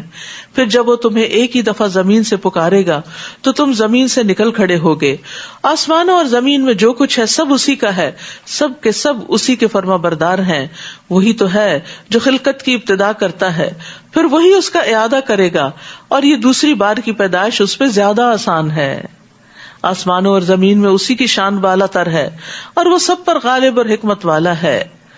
اللہ تمہارے لیے ایک مثال بیان کرتا ہے جو خود تمہیں سے تعلق رکھتی ہے. تمہارے کچھ غلام ہو، اور جو کچھ ہم نے تمہیں رزق دے رکھا ہے اس میں تم اور وہ غلام برابر شریک ہو جائیں، تو کیا تم ایسا گوارا کر سکتے ہو؟ تم ان سے ایسے ہی ڈرو گے جیسے اپنے ہمسروں سے ڈرتے ہو. سمجھنے سوچنے والوں کے لیے ہم ایسے ہی اپنی آیات کھول کر بیان کرتے ہیں. بلکہ حقیقت یہ ہے کہ ان ظالموں نے بغیر علم کے اپنی خواہشات کی پیروی کر رکھی ہے. پھر جسے اللہ نے گمراہ کر دیا ہو اسے کون راہ راست پر لا سکتا ہے، اور ان کا کوئی مددگار بھی نہ ہو. لہٰذا اے نبی یکسو ہو کر اپنا رخ دین کی طرف کر دو. فَأَقِمْ وَجْهَكَ لِلدِّينِ حَنِيفًا، یہی فطرت الہی ہے جس پر اس نے لوگوں کو پیدا کیا، یعنی یہ دین انسان کے اندر رکھ دیا گیا ہے، اس کی پروگرامنگ کر دی گئی ہے. اللہ کی اس خلقت میں کوئی رد و بدل نہیں ہو سکتا. یہی درست دین ہے، لیکن اکثر لوگ جانتے نہیں. تو بات یہ ہے کہ اس آیت سے بھی اور پھر ایک حدیث سے بھی یہ پتہ چلتا ہے کہ ہر بچے کی پیدائش فطرت پر ہوتی ہے، یعنی اصل دین پر ہی ہوتی ہے. پھر اس کے ماں باپ اسے یہودی، نصرانی یا مجوسی بنا دیتے ہیں. تو اللہ سبحانہ تعالیٰ نے بندوں کو اپنی عبادت کے لیے پیدا کیا، اور تمام انبیاء کو یہی پیغام دے کے بھیجا کہ وہ ایک اللہ کی عبادت کی طرف لوگوں کو بلائیں. اسی کی طرف رجوع کرتے ہوئے اسی بات پہ قائم ہو جاؤ، اور اس سے ڈرتے رہو، اور نماز قائم کرو، اور ان مشرکوں سے نہ ہو جاؤ جنہوں نے اپنا دین الگ کر لیا اور گروہوں میں بٹ گئے. ہر گروہ کے پاس جو کچھ ہے اسی پر خوش ہے. یہ بھی انسان کی ایک بڑی کمزوری ہے کہ جس طریقے پر یا جس راستے پر وہ ہوتا ہے اسی پر ہی وہ خوش رہتا ہے، اور حق کو جاننے کی کوشش نہیں کرتا. وَإِذَا مَسَّ النَّاسَ ضُرٌّ دَعَوْا رَبَّهُمْ مُنِيبِينَ إِلَيْهِ، اور جب لوگوں کو کوئی تکلیف پہنچتی ہے تو اپنے رب کی طرف رجوع کر کے اسے پکارتے ہیں. پھر جب وہ انہیں اپنی رحمت کا مزہ چکھاتا ہے تو اس وقت ان میں سے کچھ لوگ اپنے رب سے شرک کرنے لگتے ہیں تاکہ اس نعمت کی ناشکری کریں جو ہم نے انہیں دے رکھی ہے. پس مزے کر لو، جلد ہی تمہیں حقیقت معلوم ہو جائے گی. یا ہم نے ان پر کوئی دلیل اتاری ہے جو اس شرک کو صحیح بتاتی ہو، یعنی شرک کرنے کی دلیل کیا ہے سوائے اس کے کہ باپ دادا کی پیروی ہے. اور جب ہم لوگوں کو اپنی رحمت کا مزہ چکھاتے ہیں تو یہ اترانے لگتے ہیں، اور جب ان کے اپنے اعمال کی وجہ سے انہیں کوئی تکلیف پہنچتی ہے تو مایوس ہو جاتے ہیں. مصیبت پہنچنے پر مایوس ہونے کی بجائے گناہوں کو چھوڑنا ضروری ہے. مایوسی سے تکلیف دور نہیں ہوتی، نا امید ہونے سے، ہمت ہار دینے سے، فیڈ اپ ہو جانے سے تکلیف دور نہیں ہوتی. تکلیف دور ہوتی ہے نافرمانیاں چھوڑنے سے، کہ انسان اللہ کی کوئی بھی نافرمانی ایسی کر رہا ہے، کوئی گناہ ایسا کر رہا ہے تو اس کو چھوڑ دے. تو یہاں پر یہ کہا جا رہا ہے کہ جب ان پر کوئی تکلیف آتی ہے تو بجائے اس کے کہ وہ نافرمانی چھوڑے، اللہ کی طرف رجوع کرے، وہ مایوس ہو جاتے ہیں. کیا انہوں نے دیکھا نہیں کہ اللہ جس کا چاہے رزق زیادہ کر دیتا ہے اور جس کا چاہے کم کر دیتا ہے. ایمان لانے والوں کے لیے اس میں بھی کئی نشانیاں ہیں، یعنی مالی اعتبار سے اپ اینڈ ڈاؤن زندگی کا ایک حصہ ہے، اور یہ بھی انسان کو بہت کچھ سکھاتا ہے.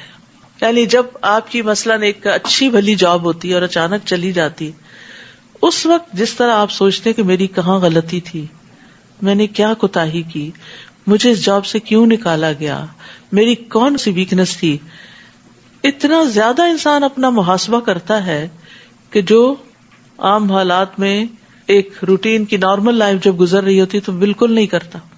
آپ کا بزنس تھا بہت اچھا، اس میں کوئی نقصان ہو گیا کسی بھی طرح سے، تو جب رزق میں کمی آتی ہے تو انسان لازماً اللہ کی طرف متوجہ ہوتا ہے. اور وہ متوجہ دو طرح ہوتا ہے، ایک اللہ سے ناراض ہو کے اور ایک اللہ کو راضی کرنے کے لیے. تو کچھ لوگ ایسے ہوتے ہیں کہ جب ان پر کوئی مصیبت آتی ہے تو وہ اللہ سے ناراض ہو جاتے ہیں، اور کچھ لوگ اللہ کو راضی کرنے کی کوشش کرتے ہیں. کیونکہ حدیث میں آتا ہے کہ بعض اوقات بندے کو ایک رزق ملنا ہوتا ہے لیکن اس کے گناہ کی وجہ سے اس کو اس رزق سے محروم کر دیا جاتا ہے. تو وقت ہمیں نہیں پتا کہ ہم پر کوئی مشکل آئی تو کیوں آئی. ایسے میں انسان کو واپس اللہ ہی کی طرف لوٹنا چاہیے. اسی لیے ہر مصیبت میں کیا پڑھنے کو سکھایا گیا؟ انا للہ و انا الیہ راجعون. ہم اللہ کی طرف لوٹنے والے ہیں. اس کا مطلب نہیں مر کے ہی جائیں گے, اب بھی اللہ کی طرف واپس آ رہے ہیں, اللہ ہی کی طرف رجوع کر رہے ہیں. اللہ ہمیں ہدایت دے دے اور ہماری مشکلات کو آسان کر دے. بس اپنے قرابت والے کو, مسکین اور مسافر کو اس کا حق دو. اگر چاہتے ہو نا رزق میں اضافہ ہو تو پھر کیا کرو؟ ان کا حق ادا کرو. یہ بات ان لوگوں کے لیے بہتر ہے جو اللہ کی رضا چاہتے ہیں, اور یہی لوگ کامیاب ہوں گے. نبی صلی اللہ علیہ وسلم نے فرمایا, بے شک مسکین پہ صدقہ کرنے کا ایک ثواب اور رشتہ دار پر صدقہ کرنے پر دگنا ثواب. ایک صدقے کا, دوسرا رشتہ داری کا, صلہ رحمی کا. نبی صلی اللہ علیہ وسلم نے فرمایا, بے شک سب سے افضل صدقہ وہ ہے جو اس رشتہ دار پہ کیا جائے جو پوشیدہ دشمنی رکھنے کی بنا پر تم سے اعراض کرے. تمہارا سامنا ہی نہیں کرتا, ملتا ہی نہیں, بات ہی نہیں کرتا, اور آپ کو پتا چل جاتا ہے کہ اس کو ضرورت ہے, تو آپ اس کی مدد کے لیے کچھ بھیج دیں جو آپ کو پوچھے بھی نہ. اور جو کچھ تم بطور سود دیتے ہو کہ لوگوں کے اموال سے تمہارا مال بڑھتا رہے, تو ایسا مال اللہ کے ہاں نہیں بڑھتا. وما آتیتم من زکاۃ تریدون وجہ اللہ, اور جو بھی تم زکات دیتے ہو اور تم اس کے بدلے میں اللہ کا چہرہ چاہتے ہو, فاولئک ھم المضعفون, تو ایسے ہی لوگ اپنا مال دگنا چگنا کرنے والے ہیں. زکات کو بھی اللہ کے دیدار کی خاطر دیں کہ اللہ مجھے صرف تیرا چہرہ مقصود ہے, مجھے اور کچھ نہیں چاہیے. تو اللہ سبحانہ وتعالیٰ ان کا ثواب کئی گنا بڑھا دیتے ہیں. زکات ایک فریضہ ہے, سبحان اللہ, فرض ادا کرنے پر بھی اجر ہے, اور کئی گنا زیادہ اجر ہے اس اخلاص کے اعتبار سے جو آپ کے اندر ہوتا ہے. اور زکات ادا کرنے والوں کے لیے نہ کوئی خوف ہوگا اور نہ ہی وہ غمگین ہوں گے. مال کا شر اور وبال دور کرنے کا ذریعہ ہے زکات. صدیقین اور شہداء کے ساتھ کا ذریعہ ہے. جنت کے قریب اور جہنم سے دور لے جانے والے اعمال میں سے ہے. ایک حدیث سے پتہ چلتا ہے کہ جو شخص اللہ کی عبادت اس طرح کرے کہ اس کے ساتھ کسی کو شریک نہ ٹھہرائے, پھر نماز قائم کرے, زکوٰۃ ادا کرے, بات سنے اور مانے, تو بے شک اللہ تعالیٰ اسے جنت کے جس دروازے سے چاہے گا داخل کر دے گا. اور جنت کے 8 دروازے ہیں. اللہ الذی خلقکم ثم رزقکم ثم یمیتکم ثم یحییکم هل من شرکائکم من یفعل من ذلکم من شیء سبحانہ وتعالی عما یشرکون. اللہ وہ ہے جس نے تمہیں پیدا کیا, روزی دی, پھر تمہیں موت دے گا, پھر تمہیں زندہ کرے گا. کیا تمہارے شریکوں میں بھی کوئی ایسا ہے جو ان میں سے کوئی بھی کام کر سکتا ہو؟ وہ پاک ہے, اور جو کچھ وہ شریک ٹھہراتے ہیں ان سے بالا تر ہے. بر و بحر میں فساد پھیل گیا ہے, جس کی وجہ لوگوں کے اپنے کمائے ہوئے اعمال ہیں, تاکہ وہ لوگوں کو ان کے اعمال کا کچھ مزہ چکھا دے, شاید وہ ایسے کاموں سے باز آ جائیں. تو انسان کے اعمال کی وجہ سے خشکی اور سمندر میں فساد ظاہر ہوتا ہے. یعنی دنیا میں بھی انسان کو اپنے اعمال کا بدلہ ملتا ہے, کیونکہ جب خشکی میں اور سمندر میں فساد ہوتا ہے تو پھر نتیجہ کیا ہوتا ہے؟ جیسے سمندر میں شکار کم ہو جاتا ہے, مچھلیاں کم ہو جاتی ہیں, سمندری جانور مرنے لگتے ہیں, کاروبار میں گھاٹے ہوتے ہیں, بزنس ڈاؤن ہوتا ہے. اور پھر اسی طرح یہ ہے کہ خشکی پر بھی جب امن و امان خراب ہوتا ہے تو لوگوں کو طرح طرح کے نقصانات ہوتے ہیں. اب اس وقت آپ دیکھیے کہ کتنی زیادہ یہ چیز اہمیت پکڑ گئی ہے کہ انسان نے اپنے ہی زیادتیوں اور اسراف کی وجہ سے فضا کے اندر, ماحولیات کے اندر بہت بڑی خرابی پیدا کر دی ہے, جس کا نتیجہ بھی خود اسی کو بھگتنا پڑ رہا ہے. پھر اسی طرح برے اعمال جو ہیں وہ اوور آل بھی فضا کو متاثر کرتے ہیں.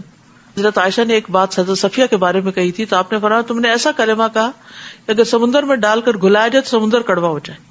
یعنی اتنی شدید بات کہہ دی تم نے. انہوں نے کہا تمہارا قد چھوٹا ہے, اتنی سی بات. ہم کتنے تبصرے کرتے رہتے ہیں لوگوں کے ناک پہ, کان پہ, اس کے بولنے کے انداز پہ, اور یعنی حقیر سمجھتے ہوئے. تو ایسی باتوں سے بھی پرہیز کرنا چاہیے. تو ان چیزوں سے فساد پھیلتا ہے, لڑائیاں اور جھگڑے ہوتے ہیں. مثلا اگر آپ کسی کو اس کے رنگ یا شکل یا اس کے قد کا تانا دے دیتے ہیں تو پھر کیا ہوتا ہے, اس شخص کے دل میں آپ کی کیا قدر باقی رہے گی, اور پھر ایک دوسرے سے نفرت اور عداوت, اور اس کے نتیجے میں کام رک جائیں گے, اور پھر بعض اوقات نسلوں پہ اثر پڑتا ہے, انسان کی اوور آل پروڈکٹیوٹی پہ اثر پڑتا ہے, اور یہ اثرات پھیلتے پھیلتے خشکی سے لے کے سمندروں تک پھیل جاتے ہیں. یعنی فزیکلی بھی جب آپ ریسورسز کا غلط استعمال کرتے ہیں تو فساد ہوتا ہے، اور اسی طرح آپ کے اخلاق اور رویے اور بیہیویئر بھی تباہی لاتے ہیں.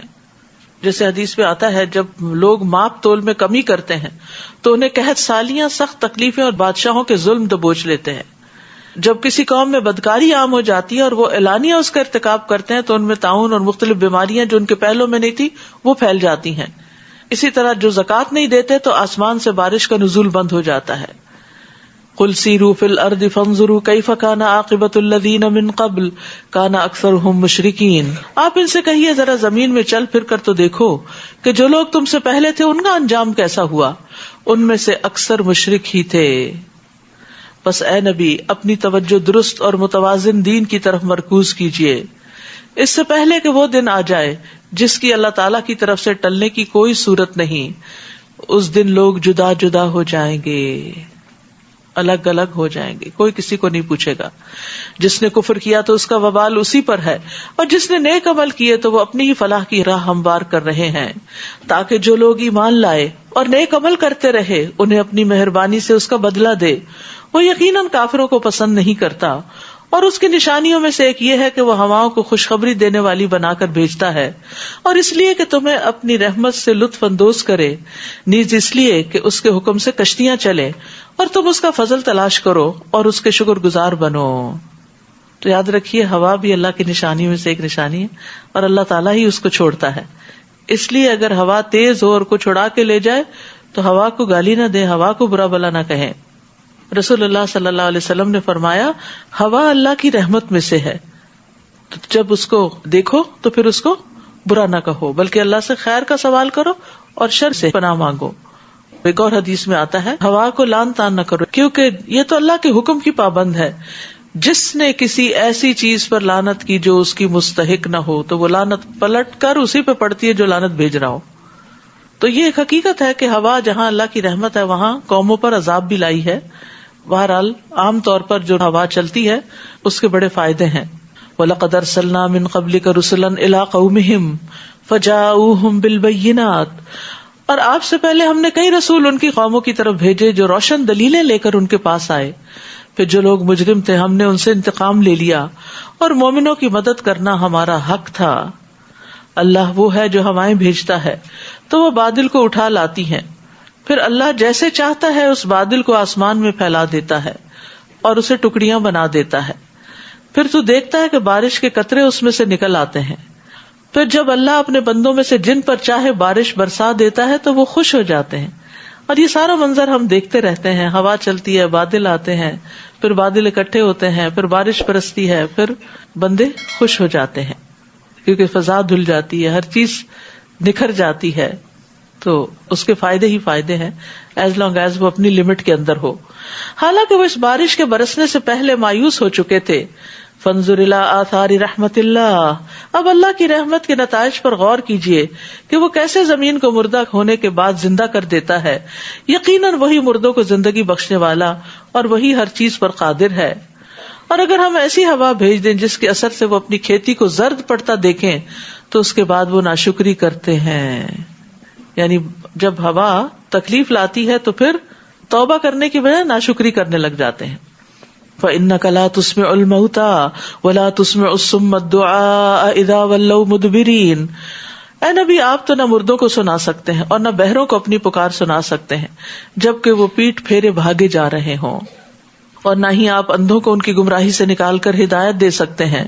آپ تو صرف انہیں سنا سکتے ہیں جو ہماری آیات پر ایمان رکھتے ہیں اور وہ سر تسلیم خم کر دیتے ہیں. اللہ الذی خلقکم من ضعف ثم جعل من بعد ضعف قوة ثم جعل من بعد قوة ضعفا وشیبہ یخلق ما یشاء وهو العلیم القدیر. اللہ وہ ہے جس نے تمہیں کمزور سی حالت میں پیدا کیا، پھر اس کمزوری کے بعد تمہیں قوت بخشی، پھر اس قوت کے بعد تمہیں کمزور بوڑھا بنا دیا. بچپن میں انسان کمزور ہوتا ہے، جوانی میں طاقتور ہو جاتا ہے، بڑھاپے میں پھر بچہ بن جاتا ہے. وہ جیسے چاہے پیدا کرتا ہے اور وہ سب کچھ جاننے والا اور قدرت والا ہے. یعنی سبحان اللہ، ایک وقت ہوتا ہے زندگی کا انسان جو کچھ کھاتا ہے وہ جسم کو لگتا چلا جاتا ہے اور انسان اسٹرانگ ہوتا چلا جاتا ہے. جیسے بچہ ہے، بچے جو بھی کھاتے ہیں پھر وہ بڑھنا شروع ہو جاتے ہیں، طاقتور ہو جاتے ہیں اور پورے جوبن پہ آ جاتے ہیں. پھر کچھ عرصہ جوانی سے متمتع ہوتے ہیں, وہی کچھ کھاتے رہتے ہیں, لیکن اب جسم قبول کرنے سے انکار کر دیتا ہے, اور وہی غذائیں کھاتے ہوئے بھی انسان کمزور پڑ جاتا ہے, اور ایکسٹرا پھر وٹامنز اور ایکسٹرا پلز لینی پڑتی ہیں تاکہ انسان اپنے آپ کو چلا سکے. اور پھر ایک وقت آتا ہے کہ وہ پلز وغیرہ بھی کام کرنا چھوڑ دیتی ہیں, باڈی بھی کام کرنا چھوڑ دیتی ہے, اور انسان بالکل بے بسی کی عالم میں پہنچ جاتا ہے کہ جس میں وہ نہ اپنے کھانے پہ قادر ہے اور نہ کھایا ہوا جسم سے باہر لانے پہ قادر ہوتا ہے. تو اللہ سبحانہ تعالیٰ سب کو ایسی ارذل العمر سے بچائے. لیکن یہ ہمیں نشانی یاد رکھنی چاہیے کہ یہ اللہ کی نشانیوں میں سے ہے, اس کا بھی کوئی مقصد ہے تاکہ انسان اپنی حقیقت پر غور کرے, کسی تکبر میں مبتلا نہ ہو, اور یہ یاد رکھے کہ اصل طاقت کسی اور کی ہے, اللہ رب العزت کی ہے, کہ جس نے ایک ہی کھانے اور پانی کو انسان کی قوت کا ذریعہ بھی بنایا, اور وہی سب کچھ ہوتے ہوئے انسان کمزور بھی پڑ گیا. اور جس دن قیامت قائم ہوگی تو مجرم لوگ قسمیں کھا کھا کر کہیں گے ہم تو ایک گھڑی سے زیادہ نہیں ٹھہرے تھے, دنیا میں بس ایک گھڑی ٹھہرے ہیں. اس طرح وہ دنیا میں بھی غلط اندازے لگایا کرتے تھے. دنیا میں آخرت کے بارے میں ان کو یقین نہیں تھا, اور آخرت میں جا کے دنیا کے بارے میں ان کے اندازے غلط ثابت ہوئے.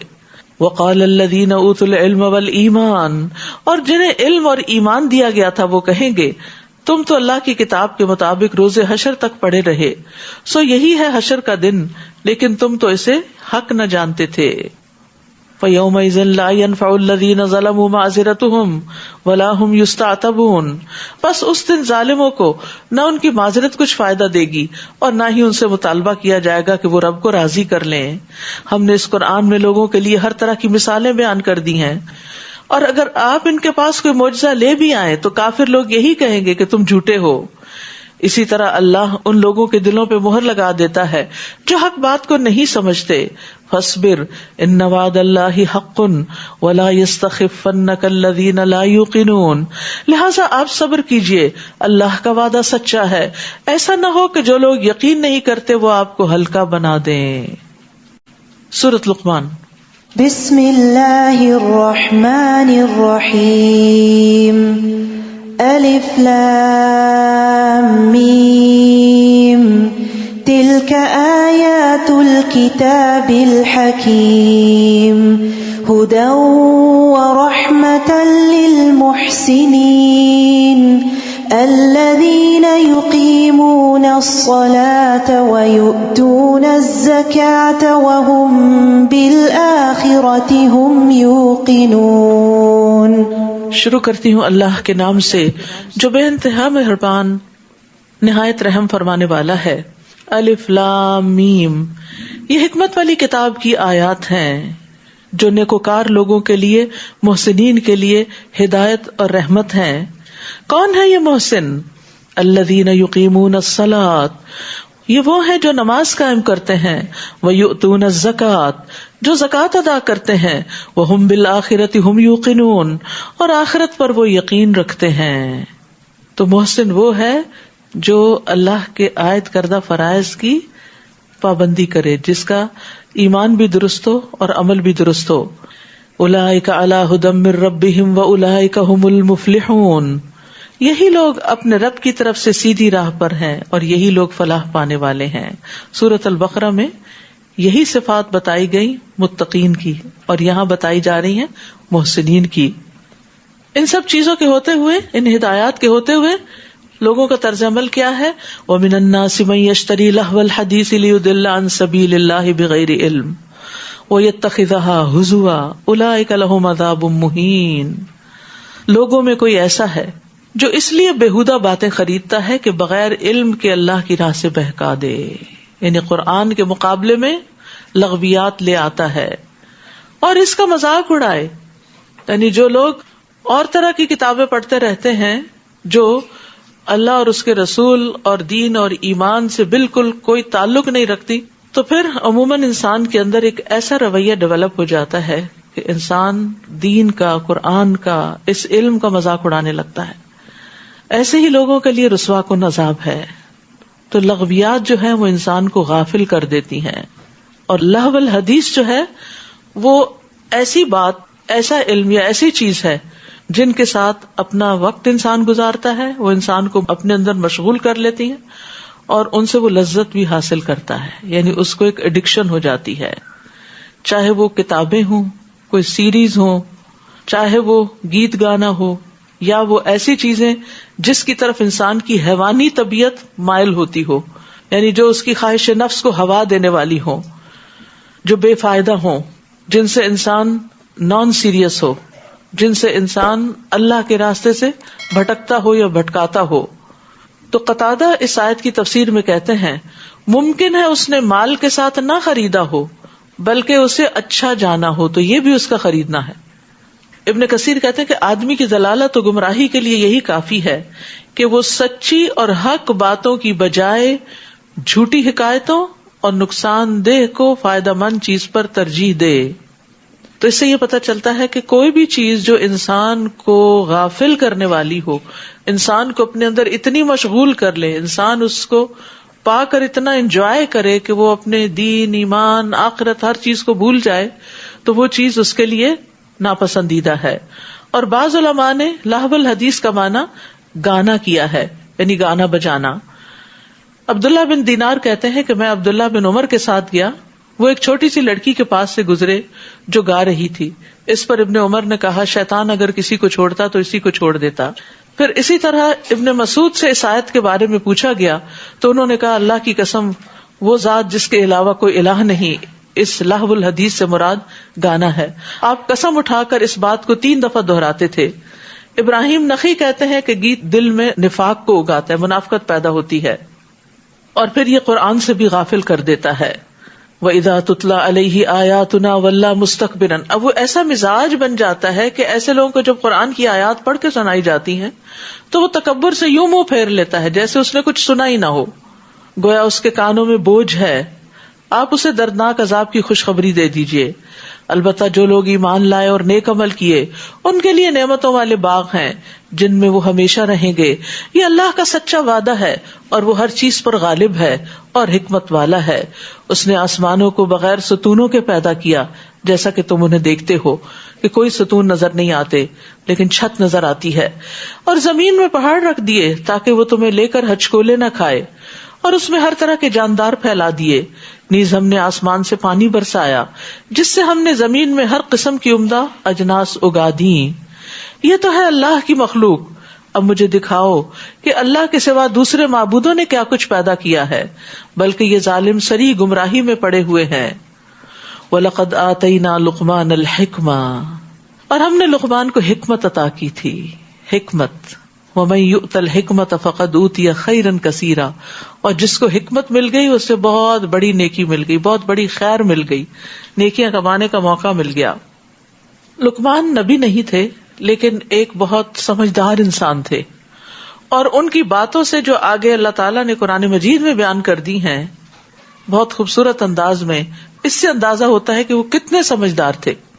ان کی سمجھداری کی سب سے پہلی دلیل کیا تھی، سب سے پہلی حکمت کیا کہ انشکر للہ ومن یشکر فانما یشکر لنفسہ، کہ اللہ کا شکر ادا کرو. لقمان کو جو حکمت عطا کی گئی تھی اس میں سے سب سے پہلی چیز جو انہیں دی گئی تھی وہ کیا تھی؟ شکر کی توفیق، شکر ادا کرنا. جو کوئی شکر ادا کرتا ہے وہ اپنے ہی فائدے کے لیے کرتا ہے، اور جو ناشکری کرے اللہ یقیناً اس کے شکر سے بے نیاز ہے اور خود اپنی ذات میں قابل تعریف ہے.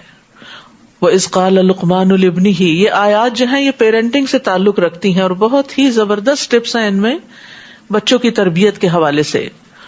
اور یاد کرو جب لقمان اپنے بیٹے کو نصیحت کر رہا تھا، یا بنیا، کتنے پیار سے بلاتا ہے، یا بنیا، اے میرے چھوٹے سے بچے، پیارے سے بچے، لا تشرک باللہ، اللہ کے ساتھ کسی کو شریک نہ بنانا، ان الشرک لظلم عظیم، کیونکہ شرک بہت بڑا ظلم ہے.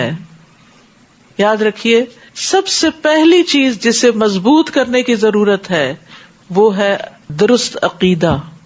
بچوں کے اندر صحیح ایمان پیدا کریں، باقی کام بہت آسان ہو جائیں گے. ہم کیا کرتے ہیں، ان کو نصیحتیں کرتے رہتے رات چلتے، جھوٹ نہ بولو، یہ نہ کرو، وہ نہ کرو، ایسا کر لو، ویسا نہ کرو. نہیں، یہ ساری چیزیں جو آپ ان کو سکھا رہے ہیں اس کی بنیاد کیا ہے؟ جب تک بنیاد نہیں ہے، جب تک بنیاد میں ایک اللہ کی محبت نہیں ہے، ایک اللہ پر ایمان نہیں ہے، ایک اللہ کا ڈر نہیں ہے، توحید خالص نہیں ہے، اخلاص نہیں ہے، تو وہ یہ باتیں جو اوپر اوپر سے آپ بتاتے ہیں وہ کبھی کر لیں گے اور کبھی نہیں کریں گے. تو لقمان کی حکمت کہاں سے پتہ چلتی ہے کہ انہوں نے اپنے بچے کی تربیت میں سب سے پہلے اسے شرک سے بچنے کے لیے کہا. وَوَصَّيْنَا الْإِنسَانَ بِوَالِدَيْهِ حَمَلَتْهُ أُمُّهُ وَهْنًا عَلَى وَهْنٍ، اور ہم نے انسان کو اپنے والدین سے نیک سلوک کرنے کا تاکیدی حکم دیا. اس کی ماں نے اسے کمزوری پہ کمزوری سہتے ہوئے اپنے پیٹ میں اٹھائے رکھا. یعنی ہر عورت جب پریگننٹ ہوتی ہے تو اس کی طبیعت بدل جاتی ہے، اس کے کھانے پینے کے انداز بدل جاتے ہیں، اس کا پورا لائف سٹائل چینج ہونے لگتا ہے.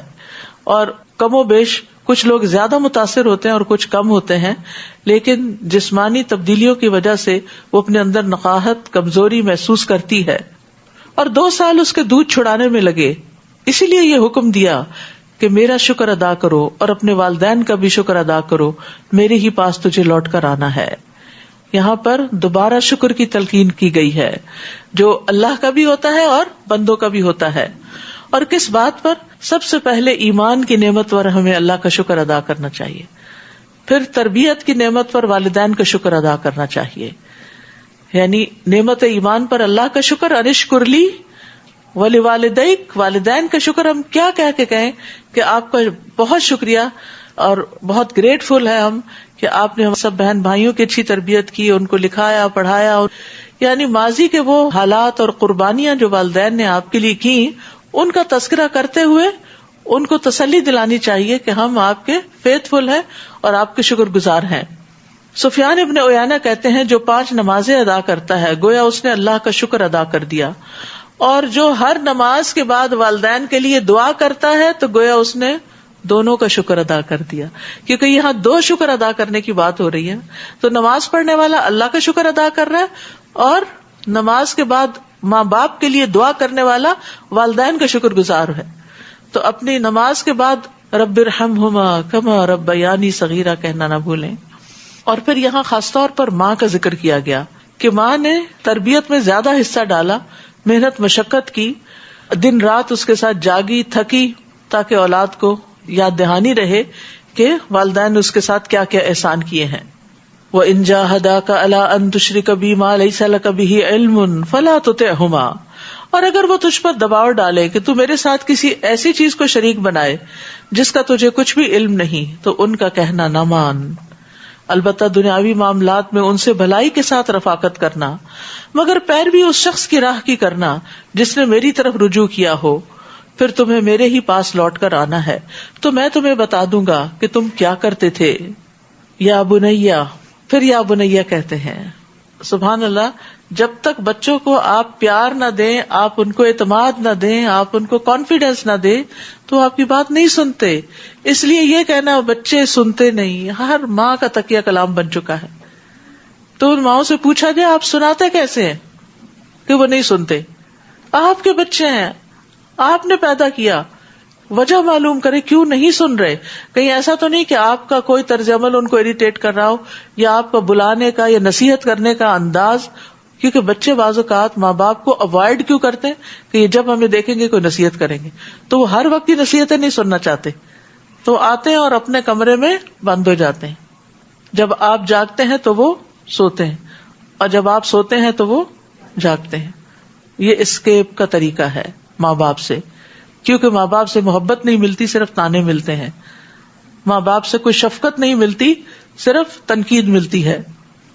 پیارے بیٹے، اگر تیرا عمل رائی کے دانے برابر بھی ہو، خواہ وہ کسی چٹان میں ہو یا آسمانوں میں ہو یا زمین میں، اللہ اسے نکال لائے گا. اللہ یقیناً باریک بین اور باخبر ہے. سبحان اللہ، کس طرح بچے کو اللہ کے بھرپور علم، کامل علم کا یقین دلایا، ایمان مضبوط کیا اللہ تعالیٰ کی صفات کا ذکر کر کے. تو یاد رکھیے کہ بچوں کو توحید سکھانی چاہیے، اللہ کی پہچان دینی چاہیے، اللہ تعالیٰ کے نام سکھانے چاہیے، اللہ تعالیٰ کی صفات کے بارے میں بتانا چاہیے. جیسے ایک موقع پر نبی صلی اللہ علیہ وسلم نے حضرت ابن عباس کو چند کلمات سکھائے تھے، جن میں یہ بھی تھا، جان رکھو کہ اگر ساری دنیا مل کر تمہیں کوئی نفع پہنچانا چاہے تو کچھ نفع نہیں پہنچا سکتی سوائے اس کے جو اللہ نے تمہارے لیے لکھ دیا، اور اگر سب مل کر تمہیں کوئی نقصان دینا چاہیں کوئی نقصان نہیں دے سکتے سوائے اس کے جو اللہ نے تمہارے لیے لکھ دیا. قلم اٹھا لیے گئے, صحیفے خشک ہو گئے. سبحان اللہ, یہ بات سنتے انسان کے اوپر سے پہاڑوں جیسا بوجھ ہٹ جاتا ہے کہ کوئی نقصان نہیں دے سکتا, کچھ نہیں ہوتا. کتنی تسلی آ جاتی ہے انسان کو. اور آج آپ دیکھیں کہ بچوں کو بھی اسٹریس ہوتا ہے, حتیٰ کہ مجھے کسی نے بتایا کہ اب یہ بھی کہا جا رہا ہے کہ ماں کے پیٹ میں بھی بچوں کو اسٹریس ہوتا ہے. شاید وہ ماں کے اسٹریس کی وجہ سے وہ ان پہ ٹرانسفر ہو جاتا ہے. اور چھوٹے چھوٹے بچے بعض اوقات اتنے بلینک ہوتے ہیں, اسمائل نہیں کرتے, بات نہیں کرتے, کنیکٹ نہیں کرتے آپ سے, کیونکہ اسٹریس میں ہوتے ہیں. تو اس سارے اسٹریس کو دور کرنے کے طریقے بھی آپ کو پتا ہونے چاہیے. اور ان میں سے ایک یہ کہ خاص طور پر بچے جب اسکول میں بلی ہوں تو اس وقت ان کو جو ایمان ہے وہ اسٹرانگ کرے گا, اور جب وہ اسٹرانگ ہوں گے تو پھر وہ بلی نہیں ہو سکتے, پھر وہ اس کا مقابلہ بھی کر لیتے ہیں. وہ کیوں ڈرے ڈرے رہتے ہیں؟ کیونکہ انہیں اپنے دین پر خود یقین نہیں ہوتا, وہ شرمندہ ہوتے ہیں, لہٰذا وہ دوسروں سے چھپتے پھرتے ہیں, اور جو طاقتور ہوتے ہیں وہ کمزوروں کو اور آ کے دباتے ہیں. تو اس لیے یہاں بھی بہت زبردست تلقین کی گئی ہے کہ نفع نقصان صرف اللہ کے ہاتھ میں, کسی انسان سے مت ڈرو. اے پیارے بیٹے, یا بنیا, ہر دفعہ جب خطاب کر رہے ہیں یا بنیا ہی کہہ کے کر رہے ہیں. ہم نے کبھی کہا ہے میرے پیارے بچے؟ ہم کیوں نہیں کہتے؟ ہم کہتے پھر یہ بگڑ جائیں گے, پھر یہ اسپائل ہو جائیں گے اگر ہم نے بہت پیار کا مظاہرہ کیا. حالانکہ پیار سے بات کرنے سے دل قریب آتے ہیں, اور دل قریب آئے تو ان پہ نصیحت زیادہ اثر کرتی ہے. یا بنیا اقم الصلاۃ, اے پیارے بیٹے نماز قائم کرو. کتنی دفعہ نماز کے لیے کہتے ہوئے آپ نے یہ لفظ بولے ہوں؟ شاید ایک دفعہ بھی نہیں. نیکی کا حکم دو اور برے کاموں سے منع کرو. امر بالمعروف بھی بچپن میں ہی سکھا دینا چاہیے. اچھے برے کی پہچان دینے کے ساتھ اچھے برے کی دوسروں کو بھی آگے وہ پہچان ٹرانسفر کریں. اور برے کام سے منع کرو. اگر تجھے کوئی تکلیف پہنچے تو اس پہ صبر کرو. بچوں کو صبر بھی سکھانا چاہیے. تکلیفوں سے آپ ان کو نہیں بچا سکتے. بہت سی تکلیفیں آپ کے بچانے کے باوجود بھی ان کو لگ جائیں گی, بیمار ہو جائیں گے, کوئی چوٹ لگ جائے گی, بخار ہو جائے گا. یعنی ہم تکلیفوں سے بچوں کو بچا نہیں سکتے, تو پھر ان کو سہنا آنا چاہیے, صبر کرنا آنا چاہیے. بلا شبہ یہ سب باتیں بڑی ہمت کے کام ہیں. پھر انہیں اخلاق سکھانا چاہیے. ولا تسعر خدک للناس, اور از راہ تکبر لوگوں سے اپنا گال نہ پھلانا, منہ موڑ کے بات نہیں کرنا, نہ ہی زمین میں اکڑ کے چلنا, کیونکہ اللہ کسی خود پسند اور فخر کرنے والے کو پسند نہیں کرتا. رسول اللہ صلی اللہ علیہ وسلم نے بھی اس اخلاق کی تعلیم دی ہے. فرمایا تم لوگ ایک دوسرے سے حسد نہ کرو, نہ ہی ایک دوسرے کے خلاف ریٹ بڑھاؤ, نہ ہی ایک دوسرے سے بغض رکھو, نہ ہی ایک دوسرے سے روگردانی کرو, اور تم میں سے کوئی کسی کی بیع پر بیع نہ کرے, سودے پہ سودا نہ کرے. اور اللہ کے بندو بھائی بھائی بن جاؤ. یعنی اگر کوئی شخص چیز خرید رہا ہے تو آپ کہیں میں اتنے زیادہ دے دوں گا, مجھے دے دیں, یہ بھی غلط ہے. مسلمان کا بھائی ہے, وہ نہ اس پہ ظلم کرتا ہے, نہ اسے ذلیل کرتا ہے, نہ اس سے جھوٹ بولتا ہے, اور نہ ہی اسے حقیر سمجھتا ہے. آپ صلی اللہ علیہ وسلم نے اپنے سینہ مبارک کی طرف اشارہ کرتے ہوئے 3 بار فرمایا تقویٰ یہاں ہے, تقویٰ یہاں ہے. کسی آدمی کے برا ہونے کے لیے یہی کافی ہے کہ وہ اپنے مسلمان بھائی کو حقیر سمجھے. تو جو دوسروں کو حقیر سمجھتا ہے دراصل اللہ کی نگاہ میں وہ خود حقیر ہے. ایک مسلمان کا خون, اس کا مال, اس کی عزت و آبرو دوسرے مسلمان پر پوری طرح حرام ہے. پھر چال ڈھال سکھائی, یعنی تربیت صرف ایک چیز کی نہیں ہوتی کہ آپ انہیں بس دنیا کمانے کے لیے تیار کرتے رہیں اور بس ایک ہی رٹ لگائیں پڑھو پڑھو پڑھو, بلکہ زندگی کے اندر اخلاق اور ایمان اور عقیدہ اور ان سب چیزوں کو سکھانا بھی ضروری ہے. وقصد فی مشیک, اپنی چال میں اعتدال رکھو. وغضض من صوتک, اپنی آواز پست رکھو. اب دیکھیں جہاں بچے 4 اکٹھے ہو جاتے ہیں نا, وہاں چیخم داڑ شور ہنگامہ. کبھی ہم نے توجہ کی کہ یہ بھی چیز بچوں کو سکھانے کی ہے کہ اپنی آوازیں بہت بلند نہیں کرنی. ہم یہ کہہ کے چھوڑ دیتے ہیں, بچے ہیں نا, سمجھانا بھی نہیں چاہتے. اپنی آواز پست رکھو, بات کرتے ہوئے بس اتنی آواز میں بات کرو کہ دوسرا سمجھ جائے. اور یہ تربیت بھی بچپن سے ہوگی, ورنہ کیا ہوتا ہے شادی بھی ہو جاتی ہے اور شرافت سے بات کرنا نہیں آتی, بیوی پہ چیخ چلا رہے ہیں, بچوں پہ چیخ چلا رہے ہیں. تو یہ تربیت بچپن سے ہوتی ہے. بلا شبہ سب آوازوں سے بری آواز گدھے کی آواز ہے. یعنی گدھے کی آواز میں آواز کے ساتھ چنگاڑ بھی ہوتی ہے, تو بعض بچے روتے ہوئے چنگاڑتے بھی ہیں اور دھاڑتے بھی ہیں. تو ان چیزوں سے بھی منع کرنا چاہیے اور ان کو بتانا چاہیے کہ گدھا ایسے کرتا ہے, تم نے ایسے نہیں کرنا. نبی صلی اللہ علیہ وسلم کو بہترین اخلاق کیا تھا کہ وہ بازاروں میں شور نہیں مچاتے تھے, برائی کا بدلہ برائی سے نہیں دیتے تھے بلکہ معاف کر دیتے, درگزر فرماتے تھے. الم تروا ان اللہ سخر لکم ما فی السماوات وما فی الارض, کیا تم دیکھتے نہیں کہ جو کچھ آسمانوں اور جو کچھ زمین میں ہے سب اللہ نے تمہارے لیے مسخر کیا ہے, اور اس نے اپنی تمام ظاہری اور باطنی نعمتیں تم پر پوری کر دی ہیں. اس کے باوجود لوگوں میں کوئی ایسا ہے جو اللہ کے بارے میں جھگڑتا ہے, جبکہ اس کے پاس نہ علم ہے, نہ ہدایت, اور نہ کوئی روشنی دکھانے والی کتاب. ظاہری نعمتیں کیا ہیں؟ جیسے تندرستی ہے, مال و دولت ہے, گھر بار ہے, اولاد ہے. اور باطنی نعمت وہ جن پہ اللہ نے پردہ ڈالا ہوا ہے, ہمیں نظر ہی نہیں آتی. اور اسی طرح دل کے اندر کا چین اور سکون جو لوگوں کو نظر نہیں آتا.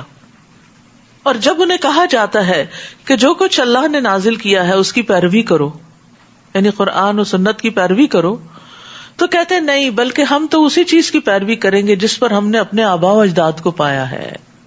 وہی پرانا قصہ, کیا یہ انہی کی پیروی کریں گے خواہ شیطان انہیں دوزخ کے عذاب کی طرف بلاتا رہا ہو. اور جو شخص اپنا چہرہ اللہ کے آگے جھکا دے اور وہ نیکوکار ہو تو اس نے یقیناً ایک مضبوط حلقے کو تھام لیا, مضبوط کنڈا اس کے ہاتھ میں آ گیا, اور سب کاموں کا انجام تو اللہ ہی کی طرف ہے.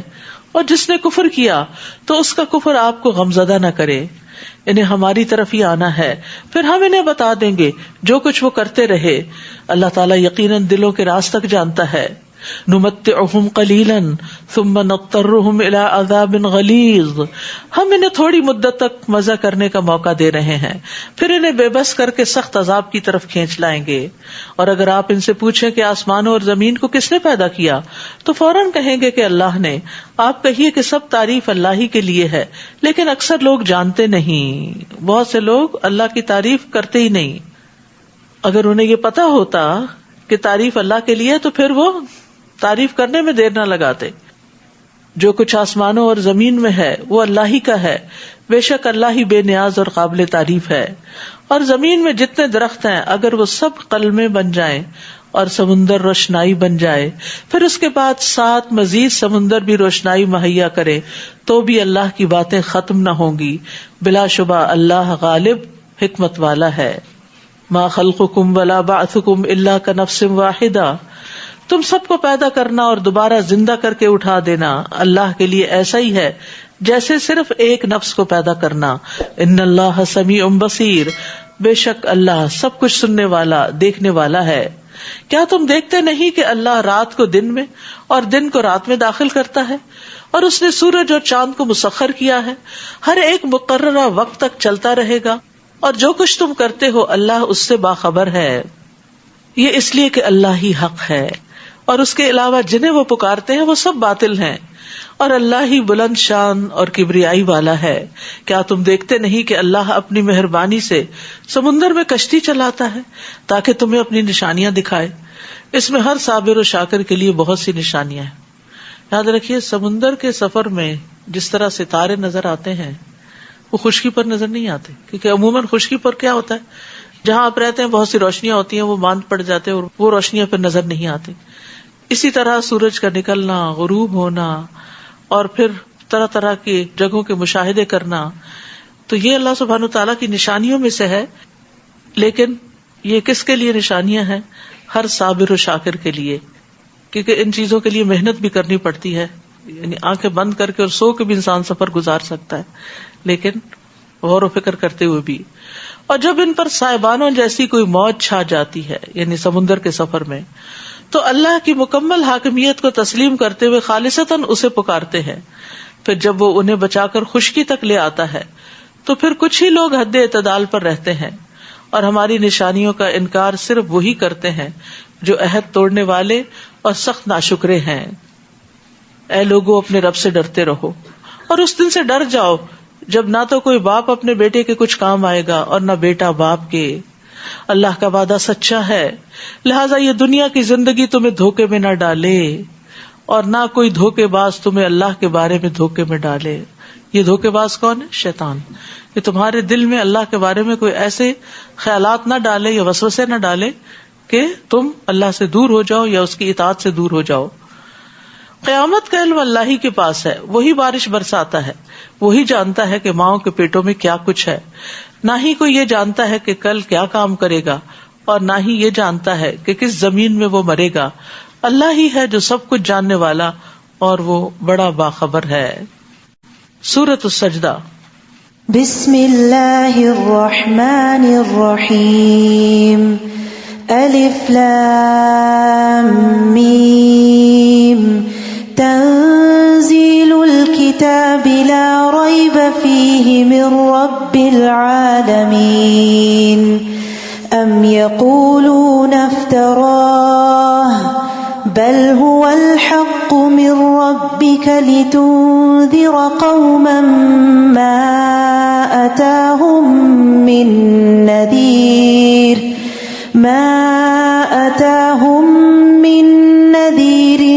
من قبلك لعلهم يهتدون.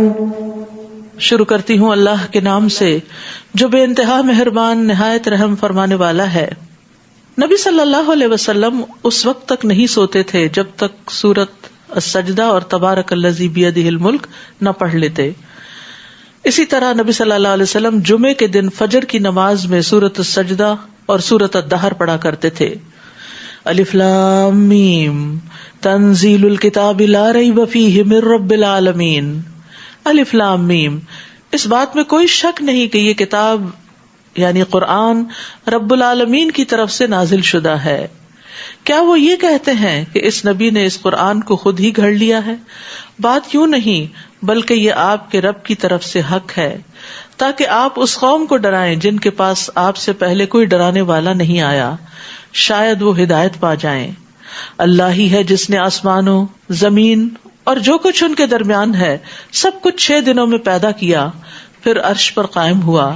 اس کے سوا تمہارا نہ کوئی سرپرست ہے اور نہ سفارشی.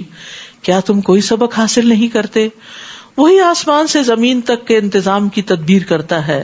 پھر ایک روز جس کی مقدار تمہارے حساب سے 1000 سال ہے، وہی انتظام اس کی طرف اٹھ جائے گا. یہ اللہ ہے جو ہر پوشیدہ اور ظاہر بات کا جاننے والا ہے، وہ سب پر غالب اور رحم کرنے والا ہے. قرآن و سنت سے ہمیں دنوں کی جو لینتھ ہے اس کے ڈفرنٹ ٹائمنگز پتہ چلتے ہیں. قیامت کا دن 50,000 سال کے برابر ہے، اور فرشتے جس طرح آسمان و زمین کے بیچ میں آتے جاتے ہیں، اگر انسان کو آنا جانا پڑے تو اس کو 1000 سال لگ جائیں. جس نے جو چیز بھی بنائی یعنی اللہ عالم الغیب والشہادہ عزیز الرحیم، جس نے جو چیز بھی بنائی خوب بنائی، اور انسان کی تخلیق کی ابتدا گارے سے کی، پھر اس کی نسل کو حقیر پانی کے خلاصے سے چلایا، پھر اسے رحم مادر میں درست کیا اور اس میں اپنی پیدا کی ہوئی روح پھونکی، اور تمہارے کان، آنکھیں اور دل بنائے. تم کم ہی شکر ادا کرتے ہو، یعنی تم اپنی جسمانی قوتوں سے بھرپور فائدہ نہیں اٹھاتے. تو ہمیں اللہ سے اپنے بدن کی عافیت بھی مانگنی چاہیے. اللہم عافنی فی بدنی، اللہم عافنی فی سمعی، اللہم عافنی فی بصری، لا الہ الا انت. اللہ مجھے میرے بدن میں عافیت عطا کر، مجھے میری سماعت میں عافیت عطا فرما، اللہ مجھے میری بصارت میں عافیت عطا فرما، تیرے علاوہ کوئی اور معبود نہیں. اسی طرح بدنی نعمتوں سے فائدہ اٹھانے کی دعا کرنی چاہیے کہ اللہ ہم اپنے جسم سے بھرپور فائدہ اٹھاتے رہے، دنیا کے کام کاج بھی کرے اور اپنی آخرت کے لیے بھی نیک عمل زیادہ سے زیادہ کرے. کیونکہ جب انسان کی ہیلتھ اچھی نہیں ہوتی تو پھر انسان کچھ کرنے کے قابل نہیں ہوتا، حتیٰ کہ نماز روزے سے بھی عاجز آ جاتا ہے. کسی کی خدمت کرنا تو دور کی بات ہوئی. تو ابو ہریرہ سے روایت ہے کہ رسول اللہ صلی اللہ علیہ وسلم یہ دعا کرتے تھے، اللہم متعنی بسمعی وبصری واجعلہم الوارث منی وانصرنی علی من یظلمنی وخذ منہ بثأری. اے اللہ مجھے میری سماعت اور میری بصارت سے فائدہ پہنچا، انہیں میرا وارث کر دے، یعنی میں مر بھی جاؤں تو ان کے ذریعے جو میں نے کام کیا وہ بعد میں بھی صدقہ جاریہ بنے، اور اسی طرح یہ کہ میری زندگی تک انہیں باقی رکھ، اور مجھ پر جو ظلم کرے اس کے خلاف میری مدد فرما اور اس سے میرا بدلہ لے لے، یعنی میں اپنے معاملات تیرے سپرد کرتا ہوں. وقالوا اذا ضللنا في الارض انا لفی خلق جدید. یہ لوگ کہتے ہیں جب ہم مٹی میں مل جائیں گے تو کیا از سر نو پیدا کیے جائیں گے. حقیقت یہ ہے کہ یہ لوگ اپنے رب کی ملاقات ہی کے منکر ہے. آپ ان سے کہہ دیجئے کہ موت کا جو فرشتہ تم پر مقرر ہے وہ تمہاری روح قبض کر لے گا. اللہ اکبر. ہم سب کی موت کا بھی وقت اور جس نے جان نکالنی ہے وہ طے ہو چکا ہے. پھر تم اپنے رب کی طرف لوٹائے جاؤ گے، اور کاش آپ دیکھیں جب مجرم اپنے رب کے حضور سر جھکائے کھڑے ہوں گے اور کہیں گے اے ہمارے رب، ہم نے سب کچھ دیکھ لیا اور سن لیا، لہٰذا ہمیں دوبارہ واپس بھیج دیجئے کہ ہم اچھے عمل کریں، اب ہمیں یقین آ گیا ہے۔ آپ دیکھیں کہ رات سوتے وقت انسان اگر یہ سورت پڑھے اور ان معانی کو جانے تو دل پہ عجب اثر ہوتا ہے، اور اگر ہم چاہتے تو پہلے ہی ہر شخص کو ہدایت دے دیتے، لیکن میری بات پوری ہو کے رہی کہ میں جہنم کو جن اور انسانوں سب سے بھر دوں گا۔ استغفر اللہ۔ بس اب اس بات کا مزہ چکھو جو تم نے اس دن کی ملاقات کو بلا دیا تھا، اب ہم نے بھی تمہیں بلا دیا، اور جو کچھ تم کرتے رہے اس کی وجہ سے اب دائمی عذاب کا مزہ چکھو۔ ہماری آیات پر تو وہی لوگ ایمان لاتے ہیں کہ جب انہیں ان آیات سے نصیحت کی جاتی ہے تو سجدے میں گر پڑتے ہیں اور اپنے رب کی تعریف کے ساتھ تسبیح کرتے ہیں اور تکبر نہیں کرتے۔ ان کے پہلو بستروں سے الگ رہتے ہیں، وہ اپنے رب کو خوف اور امید سے پکارتے ہیں، اور جو رزق ہم نے انہیں دیا ہے اس میں سے وہ خرچ کرتے ہیں۔ یہاں خاص صفات بتائی گئی ہیں مومنوں کی کہ وہ جسمانی لذتوں اور مال پر اللہ کے قرب کو ترجیح دیتے ہیں، یعنی نیند بھی قربان کرتے ہیں، بستروں سے اٹھ کے نوافل پڑھتے ہیں، اور اسی طرح مال محنت سے کما کے پھر اسے اللہ کے راستے میں دے دیتے ہیں، کیونکہ نیند قربان کرنے سے، مال قربان کرنے سے اللہ کا قرب نصیب ہوتا ہے۔ لیکن ہم نے انہی چیزوں کو ساتھ لگایا ہوا ہے جس کے نتیجے میں وہ ایمان کی حلاوت اور لذت محسوس نہیں ہوتی۔ فلا تعلم نفس، کوئی شخص یہ نہیں جانتا، ما اخفی لہم من قرۃ اعین، کہ اس کی آنکھوں کی ٹھنڈک کی کیا کچھ چیزیں ان کے لیے چھپا کے رکھی گئی ہیں۔ رات کی عبادت چھپی ہوئی عبادت ہوتی ہے، تو اجر بھی چھپا ہوا ہے ان کا۔ یہ ان کاموں کا بدلہ ہوگا جو وہ کیا کرتے تھے، تو چھپا کر کیے گئے اعمال کے بدلے میں مخفی نعمتیں ان کو ملیں گی جن کو کسی نے دیکھا ہی نہیں، نہ کسی آنکھ نے دیکھا، نہ کسی دل میں ان کا خیال گزرا، بالکل یونیک۔ تو یاد رکھیے جو اعلیٰ درجے کی جنت ہے نا، وہ اعلیٰ درجے کے جنتیوں کے لیے ہے، اس کا کسی اور کو نہیں پتا، کوئی اور نہیں اسے دیکھے گا۔ موسیٰ علیہ السلام نے رب سے پوچھا جنت میں سب سے کم درجے کا جنتی کون ہوگا، تو اعلیٰ کا پھر آپ اندازہ لگائیں۔ اللہ نے فرمایا وہ آدمی ہوگا جو تمام اہل جنت کو جنت میں بھیج دیے جانے کے بعد آئے گا، سب جا چکے ہوں گے، وہ آخری ہوگا۔ اس سے کہا جائے گا تم بھی جنت میں داخل ہو جاؤ۔ وہ کہے گا میرے رب کیسے؟ لوگ اپنی اپنی منزلوں پہ قیام پذیر ہو چکے ہیں، جو لینا تھا سب لے چکے ہیں۔ تو اس سے کہا جائے گا کیا تم اس پر راضی ہوگے کہ تمہیں دنیا کے بادشاہوں میں سے کسی بادشاہ کے ملک کے برابر کوئی ملک مل جائے؟ وہ کہے گا رب میں راضی ہوں۔ اللہ فرمائے گا وہ ملک تمہارا ہوگا، پھر اتنا، پھر اتنا، پھر اتنا، پھر اتنا، 5 بار اور بھی۔ وہ کہے گا میرے رب میں راضی ہو گیا۔ اللہ تعالیٰ فرمائے گا یہ سب بھی تیرا اور اس سے 10 گنا زیادہ بھی تیرا، اور وہ سب بھی تیرا جو تیرا دل چاہے اور جو تیری آنکھوں کو بھائے۔ وہ کہے گا رب میں راضی ہو گیا۔ پھر موسیٰ علیہ السلام نے کہا اے رب تو وہ جو سب سے اونچے درجے کا، یعنی آخری بندے کا یہ سب کچھ ہے، تو سب سے بڑے درجے والے کا؟ اللہ تعالیٰ نے فرمایا یہی لوگ ہیں جو میری مراد ہیں، ان کی عزت و کرامت کو میں نے اپنے ہاتھوں سے کاشت کیا اور ان پہ مہر لگا دی۔ عزت کا وہ مقام نہ کسی آنکھ نے دیکھا ہے، نہ کان نے سنا ہے، نہ کسی انسان کے دل میں اس کا خیال تک گزرا ہے۔ آپ نے فرمایا اس کا مصداق اللہ تعالیٰ کی اس کتاب میں موجود ہے، فلا تعلم نفس ما اخفی لهم من قرۃ اعین۔ لیکن ان بلند درجوں تک پہنچنے کے لیے پھر راتوں کی نیند قربان کرنا اور دن کو صدقہ خیرات کرنا اور اپنے آپ کو بھی کھانے پینے سے محروم رکھنا، کچھ قربانیاں کرنا ضروری ہوتا ہے۔ اس کے علاوہ یہ بات بھی یاد رکھیے کہ ہمیں ہمیشہ جنت الفردوس مانگنی چاہیے جو جنت کا اعلیٰ اور افضل حصہ ہے۔ اللہم انی اسألک الجنت الفردوس واعوذ بک من النار۔ کیا مومن ایسے ہی ہوتا ہے جیسے فاسق؟ مومن اور نافرمان دو ایک جیسے نہیں ہوتے، یہ دونوں برابر نہیں ہو سکتے۔ جو لوگ ایمان لائے اور نیک اعمال کیے ان کی قیام گاہ باغات ہوں گے، یہ ان کے اعمال کے صلے میں ان کی مہمانی ہوگی، اور جو نافرمان ہیں ان کا ٹھکانہ دوزخ ہوگا، جب بھی وہ اس سے نکلنا چاہیں گے اسی میں لوٹا دیے جائیں گے، اور انہیں کہا جائے گا اب اس آگ کے عذاب کا مزہ چکھو جسے تم جھٹلایا کرتے تھے، اور ہم انہیں قیامت کے بڑے عذاب سے پہلے ہلکے عذاب کا مزہ بھی ضرور چکھائیں گے، شاید کہ وہ اپنی روش سے باز آ جائیں۔ اس سے مراد دنیا میں ہی آنے والی تکلیفیں، کیونکہ لعلہم یرجعون، تاکہ وہ پوری روش سے باز آ جائیں۔ تو انسان پر مصیبتیں وغیرہ کیوں آتی ہیں؟ تاکہ انسان اپنی اصلاح کر لے. اور اس شخص سے بڑھ کر ظالم کون ہوگا جسے اس کے رب کی آیات سے نصیحت کی جائے پھر وہ اس سے منہ موڑ لے. ہم یقیناً ایسے مجرموں سے انتقام لے کر رہیں گے. ہم نے موسیٰ کو کتاب دی تھی، لہٰذا اے نبی آپ کو اس کتاب کے ملنے میں شک نہ رہنا چاہیے، اور یہ کتاب بنی اسرائیل کے لیے ہدایت تھی، یعنی توراۃ. جب انہوں نے مصائب پر صبر کیا تو ہم نے ان میں سے کئی ایسے پیشوا بنا دیے جو ہمارے حکم سے ان کی رہنمائی کرتے تھے، اور یہ لوگ ہماری آیات پر یقین رکھتے تھے. تو یاد رکھیے لیڈرشپ کی بہت اہم کوالٹی ہے صبر. صبر کے بغیر کوئی لیڈر نہیں ہو سکتا، کیونکہ اس میں انسان کو بہت سے مشکل مراحل سے گزرنا پڑتا ہے. آپ کا رب قیامت کے دن یقیناً ان لوگوں میں ان باتوں کا فیصلہ کر دے گا جن میں وہ اختلاف کرتے تھے. کیا انہیں اس بات سے کچھ رہنمائی نہیں ملی کہ ان سے پہلے ہم کئی ایسی قوموں کو ہلاک کر چکے ہیں جن کے رہائشی مقامات پر آج یہ لوگ چل پھر رہے ہیں؟ اس میں بھی بہت سی نشانیاں ہیں، کیا یہ سنتے نہیں؟ یعنی پچھلی قوموں کے انجام سے بھی سبق حاصل کرنا چاہیے. کیا انہوں نے دیکھا نہیں کہ ہم پانی کو بنجر زمین کی طرف بہا لاتے ہیں جس سے ہم کھیتی پیدا کرتے ہیں، تو اس سے ان کے چوپائے بھی کھاتے ہیں اور وہ خود بھی کھاتے ہیں. کیا پھر یہ غور نہیں کرتے؟ یعنی غور کرتے رہیں تو اللہ کی طرف رجوع بھی کرتے رہیں. نیز کہتے ہیں اگر تم سچے ہو تو یہ فیصلہ کب ہوگا؟ کون سا؟ عذاب کا، یا پھر قیامت کب آئے گی؟ آپ ان سے کہیے جب فیصلے کا دن ہوگا تو جن لوگوں نے کفر کیا ہے انہیں فیصلے کے دن ایمان لانا کچھ فائدہ مند نہ ہوگا، اور نہ ہی انہیں کچھ مہلت دی جائے گی. فَأَعْرِضْ عَنْهُمْ وَانْتَظِرْ إِنَّهُمْ مُنْتَظِرُونَ.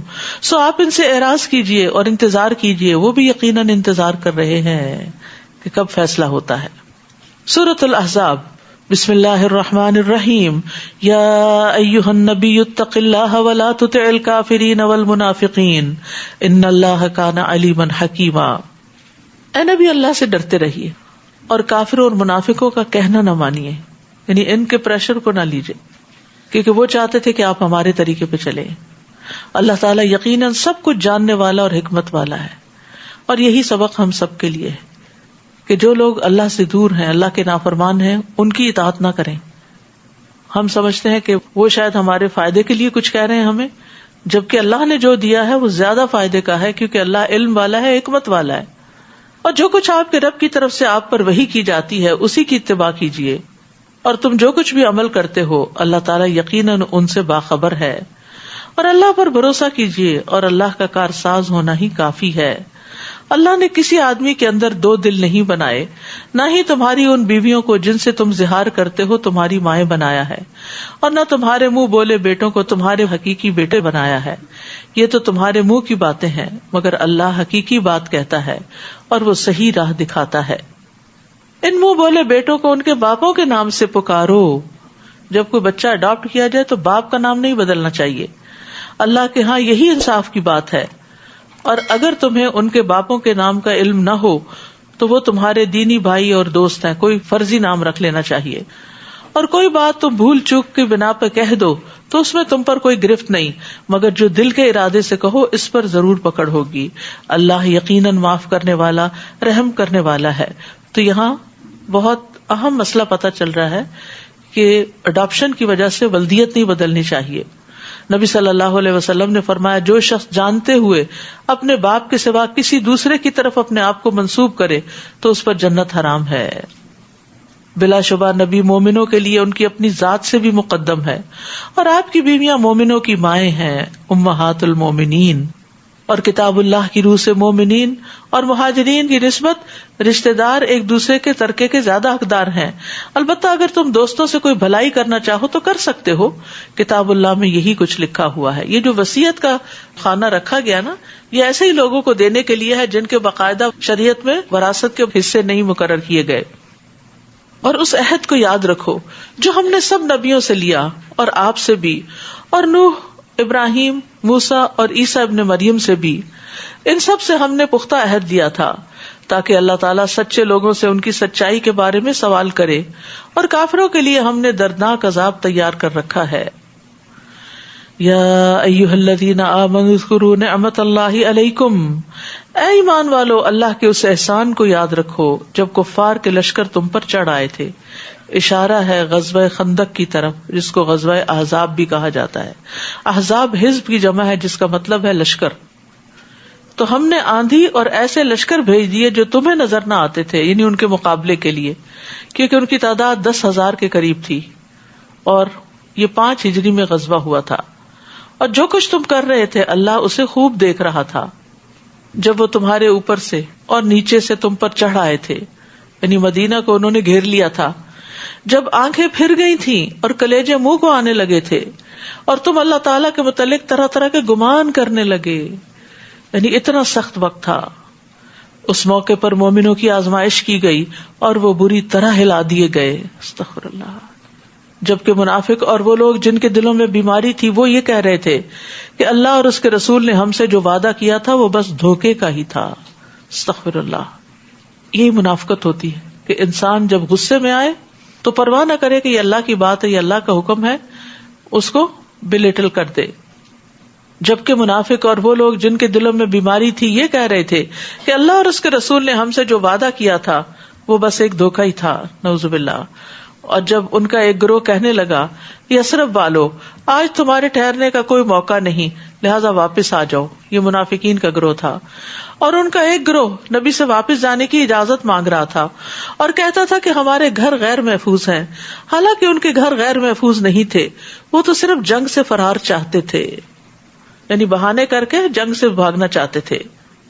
اور اگر کفار کے لشکر اطراف مدینہ سے ان پر چڑھ آتے اور انہیں فتنے کی دعوت دیتے تو یہ منافق فوراً مان لیتے اور اس میں کچھ زیادہ دیر نہ کرتے. یعنی یہ لوگ اہل ایمان کا ساتھ دینے کی بجائے اہل کفر کا ساتھ دینے کے لیے تیار ہیں، حالانکہ اس سے پہلے وہ اللہ سے عہد کر چکے تھے کہ وہ پیٹھ نہ پھیریں گے اور اللہ سے کیے ہوئے عہد کی باز پرس تو ہو کر ہی رہے گی. آپ ان سے کہیے اگر تم موت اور قتل ہونے سے بھاگتے ہو تو تمہارا بھاگنا تمہیں کچھ فائدہ نہ دے گا، اس صورت میں بھی تم تھوڑا عرصہ ہی فائدہ اٹھا سکو گے. حقیقت یہ کہ انسان، جیسے پہلے میں نے مثال دی تھی وہ جو امام غزالی کی بات تھی کہ شیر اس کے پیچھے ہے اور وہ چھپ کے کنویں میں ہے، یعنی اس دنیا میں ہے، لیکن موت اس کا پیچھا کر رہی ہے. اور اگر سارے اسباب بھی امن کے میسر آ جائیں، صحت ہو، گھر ہو، بچے ہوں، اچھے ڈاکٹرز کو جانتے ہوں، سب کچھ ہو، تو بھی جب موت آتی ہے تو وہ ان سب کے بیچ میں سے اٹھا کے لے جاتی ہے، وہ نہیں چھوڑتی. موت سے فرار ممکن نہیں. اور پھر مشکل یہ ہے نا کہ موت کے بعد ایک اور دنیا ہے، اگر اس کی تیاری نہیں کی، اس کو سجایا بنایا نہیں تو پھر وہ وقت کیسے گزرے گا. اور یہ نہیں پتا کہ کتنا عرصہ انسان کو اس حال میں رہنا پڑے. نوح علیہ السلام کے زمانے کے لوگ جو ہزاروں سال پہلے آئے تھے وہ بھی مر کے زمین میں ہیں، اور اس کے علاوہ جو ان سے پہلے تھے وہ بھی اور جو بعد میں تھے وہ بھی. اللہ تعالیٰ اس وحشت کو اور ان مرحلوں کو آسان کر دے. اور اس کے لیے ہمیں خاص دعائیں رو کر اللہ تعالیٰ سے کرنی چاہیے، اور تنہائی کے اوقات میں اور قبولیت کے اوقات میں، کیونکہ یہ سب سے مشکل مرحلے ہیں. آپ ان سے پوچھئے کہ اگر اللہ تمہیں تکلیف دینا چاہے تو کون ہے جو تمہیں اس سے بچا سکے، اور اگر اللہ تم پر مہربانی کرنا چاہے تو کون ہے جو اس سے روک سکے. اللہ کے مقابلے میں یہ لوگ نہ کوئی اپنا حامی پا سکتے ہیں اور نہ کوئی مددگار. اللہ تعالیٰ تم سے جہاد میں رکاوٹ ڈالنے والوں کو خوب جانتا ہے، اور ان کو بھی جو اپنے بھائیوں سے کہتے ہیں کہ ہمارے پاس آ جاؤ اور جہاد میں یہ کم ہی حصہ لیتے ہیں. وہ تمہارا ساتھ دینے میں سخت بخیل ہیں. پھر جب جنگ کا خطرہ آ پڑتا ہے تو آپ دیکھتے ہیں کہ وہ آنکھیں پھیر پھیر کر آپ کی طرف یوں دیکھتے ہیں جیسے کسی پر موت کی غشی طاری ہو چکی ہو. پھر جب خطرہ دور ہو جاتا ہے تو اموال غنیمت کے انتہائی حریص بن کر تیز تیز زبانیں چلانے لگتے ہیں، اپنے کو ادھر ادھر کے کارنامے سنانے لگتے ہیں. یہی لوگ ہیں جو قطعاً ایمان نہیں لائے، لہذا اللہ ان کے اعمال برباد کر دے گا، اور یہ بات اللہ کے لیے بہت آسان ہے. یحسبون الاحزاب لم یذهبوا، وہ یہی سمجھ رہے ہیں کہ ابھی لشکر گئے نہیں منافقین، اور اگر یہ لشکر چڑھ آئے تو یہ تمنا کریں گے کاش وہ دیہاتوں میں رہنے والے ہوتے اور بس تمہارے حالات ہی پوچھ لیا کرتے، اور اگر وہ تم میں موجود بھی ہوتے تو دشمن سے لڑائی میں کم ہی حصہ لیتے. لقد كان لكم في رسول الله اسوة حسنة لمن كان يرجو الله واليوم الآخر وذكر الله كثيرا. مسلمانوں تمہارے لیے اللہ کے رسول کی ذات میں بہترین نمونہ ہے، بہترین رول ماڈل ہے تمہارے لیے. جو بھی اللہ اور یوم آخرت کی امید رکھتا ہو اور اللہ کو بکثرت یاد کرتا ہو. تو نبی صلی اللہ علیہ وسلم کی ذات صرف عبادات میں ہی نہیں، اخلاق میں، ایمان میں، دنیا آخرت کے سارے معاملات میں ہمارے لیے ایک نمونہ ہے. لیکن ہمیں یہ دیکھنا چاہیے کہ ہم ان کے نمونے کو کتنا فالو کرتے ہیں. اب اس میں آپ دیکھیے، صبح میرے ہسبینڈ نے ایک ویڈیو پہ کلک کیا، میں نے تو صرف سنا ہی دور سے، تو کوئی شخص بول رہا تھا کہ کسی جگہ پر نبی صلی اللہ علیہ وسلم کے جبے کا دیدار کرایا جا رہا ہے اور یہ 1400 سال پرانا ہے. آپ ذرا سوچئے کہ کس طرح پاسبل ہے کہ 1400 سال پرانی چیز جو ہے وہ اس طرح بالکل انٹیکٹ اور صحیح سلامت ہو اور وہ لوگوں کے لیے لٹکا دی جائے اور لوگ آ کے اس کا دیدار کریں، اور طویل لائنیں ہیں اس پر اور لوگ پیاسے بھوکے اور بدحال ہوئے میں ہیں صرف اس کی ایک جھلک دیکھنے کو، جو کہ پتہ نہیں سچ بھی ہے یا نہیں. تو میں سوچ رہی تھی کہ اگر اس قوم کے اندر اتنی ہی اللہ کے رسول کی محبت ہے تو ان کے طریقوں کو کیوں نہیں فالو کرتے؟ کیا صحابہ کرام نے بھی آپ کا جبہ دیکھ کر محبت کا اظہار کیا تھا بس، یا آپ کے ایک ایک طریقے پہ چلتے تھے، ایک ایک چیز کو وہ سنجیدگی کے ساتھ لیتے تھے؟ تو جو شخص خوبصورت زندگی بسر کرنا چاہتا ہو اسے چاہیے کہ وہ رسول اللہ صلی اللہ علیہ وسلم کا ماڈل فالو کرے. تو ہر معاملے میں آپ کی اطاعت ضروری ہے. آپ نے فرمایا نماز اس طرح پڑھو جس طرح تم مجھے پڑھتے دیکھتے ہو، حج کے احکام مجھ سے سیکھ لو، اور ہمیں کسی بھی معاملے میں آپ کی مخالفت نہیں کرنی چاہیے. من رغب عن سنتی فلیس منی، جس نے میرے طریقے سے بے رغبتی کی وہ مجھ سے نہیں. ابو بکر کہتے ہیں میں کوئی چیز نہیں چھوڑوں گا جس پر رسول اللہ عمل کرتے تھے صلی اللہ علیہ وسلم، مگر میں اس پر عمل کروں گا. بس بے شک میں ڈرتا ہوں کہ اگر میں نے آپ کا طریقہ چھوڑ دیا تو میں سیدھے رستے سے بھٹک جاؤں گا. یاد رکھیے چھوٹی چھوٹی چیزوں میں بھی آپ کا انداز اختیار کریں. وَلَمَّا رَأَى الْمُؤْمِنُونَ الْأَحْزَابَ قَالُوا هَذَا مَا وَعَدَنَا اللَّهُ وَرَسُولُهُ وَصَدَقَ اللَّهُ وَرَسُولُهُ وَمَا زَادَهُمْ إِلَّا إِيمَانًا وَتَسْلِيمًا. اور جو مومنوں نے ان لشکروں کو دیکھا 10,000 کے قریب تھے اور سارا عرب اٹھ کے آ گیا تھا، تو لشکروں کو دیکھ کے کیا کہنے لگے؟ کتنی پازیٹو بات ہے، یہ تو وہی بات ہے جس کا اللہ اور اس کے رسول نے ہم سے وعدہ کیا تھا کہ ایسا ہوگا. اس واقعے نے ان کے ایمان اور فرما برداری کو مزید بڑھا دیا. تو ہمیں بھی غور کرنا چاہیے کہ مشکل وقت ہمارے ایمان میں اضافہ کرتے ہیں یا پہلا بھی جاتا ہے. مومنوں میں سے کچھ ایسے لوگ ہیں جنہوں نے اللہ سے جو عہد کیا تھا اسے سچا کر دکھایا. ان میں سے کوئی تو اپنی ذمہ داری پوری کر چکا اور کوئی موقع کا انتظار کر رہا ہے، اور انہوں نے اپنے عہد میں کوئی تبدیلی نہیں کی. یہ سب کچھ اس لیے ہے تاکہ اللہ سچے لوگوں کو ان کے سچ کی جزا دے، اور منافقوں کو اگر چاہے تو عذاب دے یا پھر ان کی توبہ قبول کر لے. اللہ یقیناً معاف کر دینے والا اور رحم کرنے والا ہے. تو یاد رکھیے انسان اگر توبہ کرتا ہے تو پھر اسے توبہ کی قبولیت کی امید بھی رکھنی چاہیے. اور کیا امید رکھنی چاہیے؟ کہ اگر ہم اللہ سے توبہ کریں گے تو اللہ تعالیٰ توبہ قبول کرے گا. کیونکہ بہت سے لوگ جب وہ گناہوں کے بوجھ میں دب جاتے ہیں نا تو وہ یہ چیز بھول جاتے ہیں. وہ کہتے ہیں ہماری نہیں سنتا، ہمیں نہیں بخشے گا. نہیں، نہ اپنے بارے میں نہ کسی کے بارے میں ایسا منفی جملہ نکالے، قطعاً نہ یہ کہیں، کیونکہ یہ جو بخشش والا معاملہ ہے نا یہ سراسر اس کے اپنے ہاتھ میں، مالک یوم الدین ہے وہ. اور کفار کے لشکروں کو اللہ تعالیٰ نے ان کے غصے سمیت واپس لوٹا دیا. وہ آئے تھے مسلمانوں کو ختم کرنے، لیکن خود نقصان اٹھا کے واپس گئے، اور انہوں نے کوئی بھلائی حاصل نہ کی. اور لڑائی کے لیے مومنوں کی طرف سے اللہ ہی کافی ہو گیا، وہ یقیناً بڑی قوت والا زبردست ہے. یعنی مومنوں کو لڑنے کی ضرورت ہی پیش نہ آئی. اللہ نے ایسی ہوائیں بھیجی، ایسی آندھی چلی کہ جو ان کی رسیوں کو توڑ گئی جس سے انہوں نے جانوروں کو باندھا ہوا تھا، اور اسی طرح ان کی ہانڈیاں الٹ گئیں اور خیمے الٹ گئے، تتر بتر ہو کے رہ گیا سب کچھ.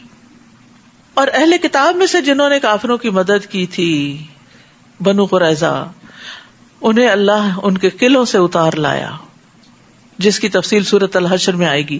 اور ان کے دلوں میں رعب ڈال دیا کہ ان کے ایک گروہ کو تم قتل کر رہے تھے اور دوسرے کو قیدی بنا رہے تھے، اور تمہیں ان کی زمین، ان کے گھروں اور ان کے اموال کا وارث بنا دیا، اور اس زمین کا بھی جہاں تم نے قدم تک نہ رکھا تھا.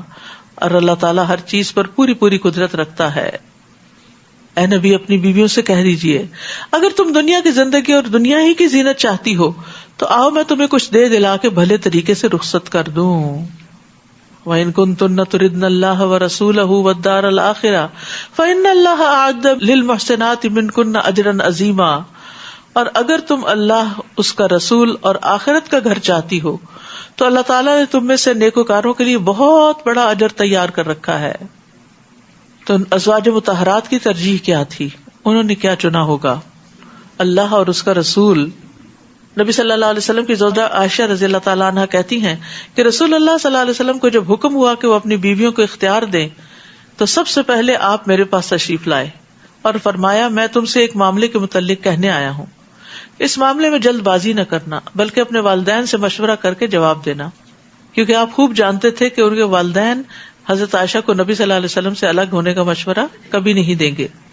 چنانچہ آپ نے فرمایا، اللہ عز و جل کا فرمان ہے، یا ایھا النبی قل لازواجک ان کنتن تردن الحیاۃ الدنیا وزینتها الی اجرا عظیما تک۔ میں نے کہا، میں اس معاملے میں اپنے والدین سے کیا مشورہ کروں گی؟ میں تو اللہ اور اس کے رسول اور آخرت کے گھر کو چاہتی ہوں۔ حضرت عائشہ کہتی ہیں کہ پھر نبی صلی اللہ علیہ وسلم کی دوسری بیویوں نے بھی یہی جواب دیا جو میں نے دیا تھا۔ جو آخرت چاہتے ہیں نا، وہ سوچ سمجھ کے چاہتے ہیں، وہی صرف جذباتی کوئی لیکچر سن کے تو آخرت کے چاہت والے نہیں بن جاتے، بلکہ وہ ان کی زندگی کا ایک مستقل حصہ بن جاتی ہے کہ ہمیں ہر کام اپنی آخرت بنانے کے لیے کرنا ہے۔ یا نساء النبی من یأت منکن بفاحشۃ مبینہ یضاعف لها العذاب ضعفین وکان ذلک علی اللہ یسیرا۔ اے نبی کی بیویوں، تم میں سے جو کوئی کھلی بے حیائی کا ارتکاب کرے تو اسے دگنا عذاب دیا جائے گا، اور یہ بات اللہ کے لیے بہت آسان ہے۔ استغفر اللہ۔ اگر نبی کی بیویوں کو یہ بات کہی جا رہی ہے تو عام لوگوں کے لیے کیا بات ہو سکتی ہے؟ اللہ سبحانہ وتعالی ہمیں قرآن کو سمجھنے کی توفیق عطا فرمائے اور ان ساری چیزوں سے ہماری آنکھیں کھول دے تاکہ ہم عمل کرنے والے بن جائیں۔ وآخر دعوانا ان الحمد للہ رب العالمین۔ سبحانک اللہم وبحمدک، اشہد ان لا الہ الا انت، استغفرک واتوب الیک۔ السلام علیکم ورحمۃ اللہ وبرکاتہ۔ لا إله